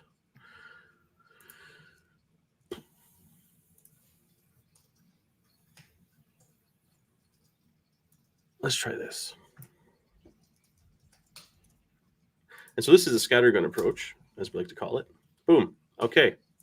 So the difference was I kept looking at executing pipeline. So actually looking at execute remote command. Then I have this get file hash. The part that's not obvious about it is it doesn't say who ran it. Like nowhere there is there a cyber junkie, right? So this is why we have to do a lot more than just kind of like, oh, I found a name, I'm just going to keep searching for it, because we don't have that. This is where that grep before and after comes in handy, right, JF? Like if you're searching, you might find, oh, what's this crap about after Cyber Junkie has done a bunch of stuff with this whole executing pipeline, and he's looking at. like, so we might want to switch from Cyber Junkie to actually, okay, automation HTTP PS1. So Kid Quick 23. Yeah, keep going, sorry. Okay, so that was the that thing there. And what's interesting, I mean, that could have been, I'm going to show mine if you don't mind me for a second here. Have at it. Real quick, it's not going to be for long, but at least people can see what mine shows a little bit, right? So obviously, like I was trying to do some grep, IR, PowerShell, and then I went for PS1. I did a couple of different things to try to figure it out if it was going to work. But you can see here, get file hash. So, I mean, like, it was not really obvious to me initially that that exactly what we needed. But I guess at this point, that's what I should have done. And then now we can probably take a look at that and say, again, the same type of deal that we just did before. Sorry, not command. I want to do the before 15 again, and then after another 15, and take a look at what we're going to get before and after. Potentially, we're going to get the exact line that he was looking at. Oh, I got command. That's not command. I got the wrong one. So let's just copy this so I don't have to type it, and then you guys don't have to suffer watching me making mistakes. All right, enter, and then do that. Okay, good. So now we can see potentially something that could have been good. I see this. Do I see the exact line? Is that the line that the script block text? I think that's the line you had, right? The get file hash. Yeah. And then TAC algorithm. Okay, MD5. So I guess one of the things that could have been good is to do a like right now we know that this one is the right one. We could have tried to check for a script block text anywhere. Yeah, to see if there's other commands that are already. Yeah, and then go over here and maybe not with the 15 because that's going to be a lot potentially. But I go just to grep and then just do that and press enter. So now I see a bunch of different block text, and maybe there's different commands that has run throughout the whole engagement. But you can see here, like, I keep scrolling, and then there's tons. So that can be a lot of information. However, if you're looking for like block of text for, let's say, for PowerShell, that might be the best way instead of doing what Steve is actually doing in this case, right? Because you can get them all into one place instead, because that's exactly what you're looking for, right? Absolutely. Absolutely. To you. Okay. Last question. We suspect the user deleted some event logs. Which event log file was cleared? Cool thing about event logs is there's an event ID for event logs being cleared. So I can now say, which log was cleared? Let's go through them all. Let's just try it. But what was the event ID of that one? 1102. 1102. Okay, so I see it. Okay, don't tell us yet. Yeah, I'm going to try. So I'm going to go through the old-fashioned way. Oh, there it is, security log. That makes the most sense. Why does that make the most sense?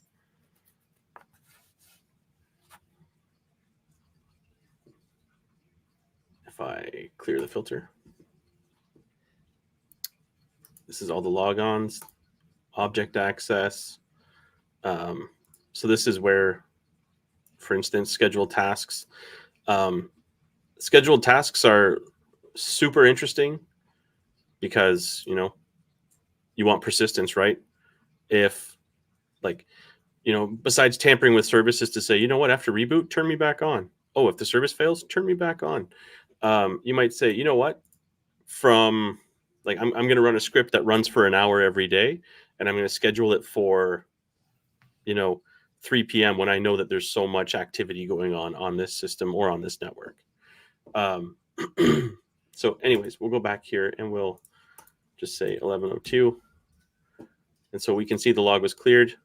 Oh, surprise, surprise, Cyber Junkie did it. This is the endpoint that was compromised.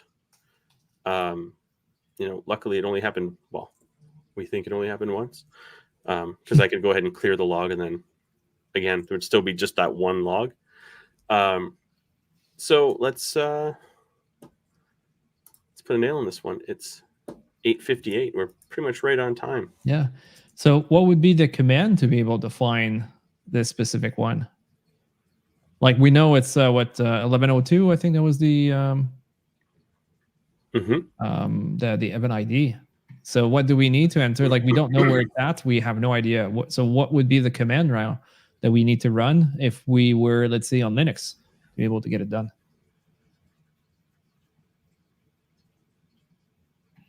Should be rather easy in this case. And if I real quick jump on my screen over here, let's say we don't know what it is. We don't know the question. I just asked ChatGPT, help me answer this question. Nice. Right? So I just pasted the answer there, or the question in there, and then it gives me a little bit of information, and then exactly what Steve was saying. We got the look for event ID 1102. So this specific event indicate that the audit log was cleared. You can filter logs by this event ID to see if it was logged.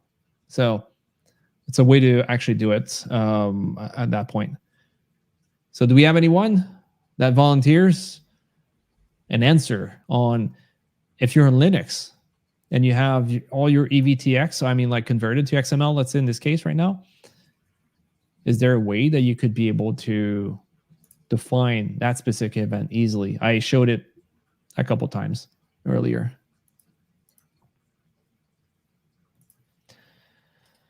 But that's good. I don't want to change to a different screen because otherwise you're going to see the answer. I'm quite sure. You guys are like, yeah. Go to your command prompt.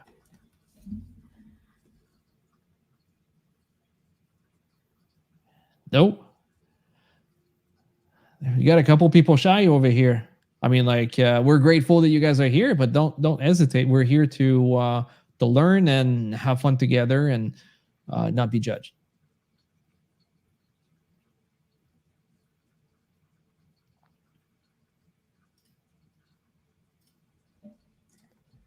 No, there's nobody. Okay. All right. So I guess we'll give the answer because we need to wrap up as well. Grep. Oh, there we go. Wow. Yeah. You're so close. So close. We need to take a look at all the files. All the files.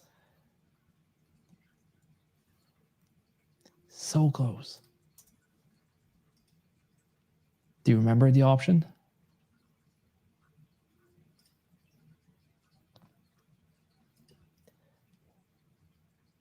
No, that's not exactly. Well, maybe. I don't know if that. Yeah, that would work. Yeah, maybe that would work. That's the long way. I mean, like, there's no wrong way if you're getting in the same place. No, the long way, not the wrong way. Definitely not the wrong way. Yeah. So I'm curious, 1102, if it's going to give the same thing. Oh, see, not necessarily, because right now we're doing a cat star and we don't know which file this one is at, right? In the other case, which I mean, like I put TAC I, but it's not like you don't have to think about this one. It was just there. I kept it there. But if you do a dash R or TAC R for some people that they call it, capital R, 1102, it's going to recursively look at all the files within the folder that you're at or the other folders. If you have like folders within folders, right? It's going to look throughout the whole thing and then keep going. And that's how we can find out that it was under the security.xml in this case. Over here, it would have been harder to find out where it's at. But that was not necessarily a wrong answer at all. But it was cool. That was good. I mean, see, we did tackle 2 different challenges today. I mean, like with the help of Steve and our awesome group over here. We're really like grateful to have all of you here. It's wonderful to see 53. I think at one point we were close to 60 people watching at the same time on different platforms altogether. So very, very happy to see this growing. And then for us to be able to give you guys like prices and so on. And then also like a way to be able to learn, not just the red team, but also the blue team. I mean, like when we do the blue team side, we also understand or see how others are conducting their own hack, right? So when we do forensics and the likes, there's stuff like that we could see. And that's very informative on some of the tactics that people are actually taking. And even though on the blue side, it's easier. And then once we switch on the other side, it's pretty good too. So good. So if I go here, I'd like to congrats Masumo Dams, Harsh Sawant, and Kid Quick 23 to they have 1 month of VIP Plus with HDB. So make sure that you reach out to me on Discord. If you don't know how to get to Discord, I mean, like we may have a problem here. I should probably put it into the chat if you give me a second. I'm gonna put the link. Is it here? Hold on. I need to put the link there so you guys can actually get there. 11. Thanks, David, for the kind words too. Sorry, I'm not really distracted. There's just like emergency vehicles ripping down my street, so I'm like rubbernecking to look at my camera and stuff. Yeah. All right, so I pasted everywhere. I mean, like all the channels that we can actually put the information in. How you can join our Discord server, right? So make sure you join and then come and talk to me directly. I'm Malvik, as you can see here. Yeah. So Malvik is there. Let's go here and then switch over there and then do the banner, all that good stuff. So yeah, so it's the other one needs to. There we go. We'll figure it out. So yeah, so make sure you you contact me directly, Malvik. I'm on the Discord server for the Hack the Box Ottawa, right? Ottawa, YOW, which is basically the ticker for the Ottawa airport. So make sure you let me know who you are, and then I'll be able to give you your voucher. I may not be able to give it to you right away, but you should be able to get it within 24 to 48 hours. But as long as you let me know, I should be able to do that super fast. So yeah, I mean, like awesome work for everyone. Awesome work, Steve. I think this is great. How do you guys like this? If I ask you a final question before we actually move on, I see a few good comments, but is this something that you guys would like to see this being repeated again? Like if we do it again, like with a bit more blue and then interactive between Steve and I, and see how far we can go with this. Is that something you guys are interested in? I'll give it a couple seconds, but I mean, like, yeah, it's good. It's good. I like that. How do you like that, Steve? Is there anything in there that? Yeah, this is fun. Yeah, absolutely.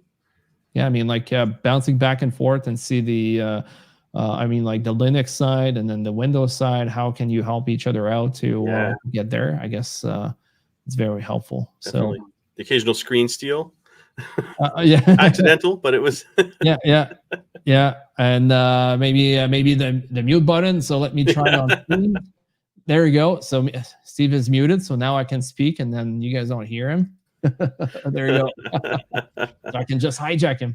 Yeah. So, I gotta love it. Viper, yeah, good. Viper 1809. Thanks, guys, for sharing your knowledge. Keep it up. Thank you very much.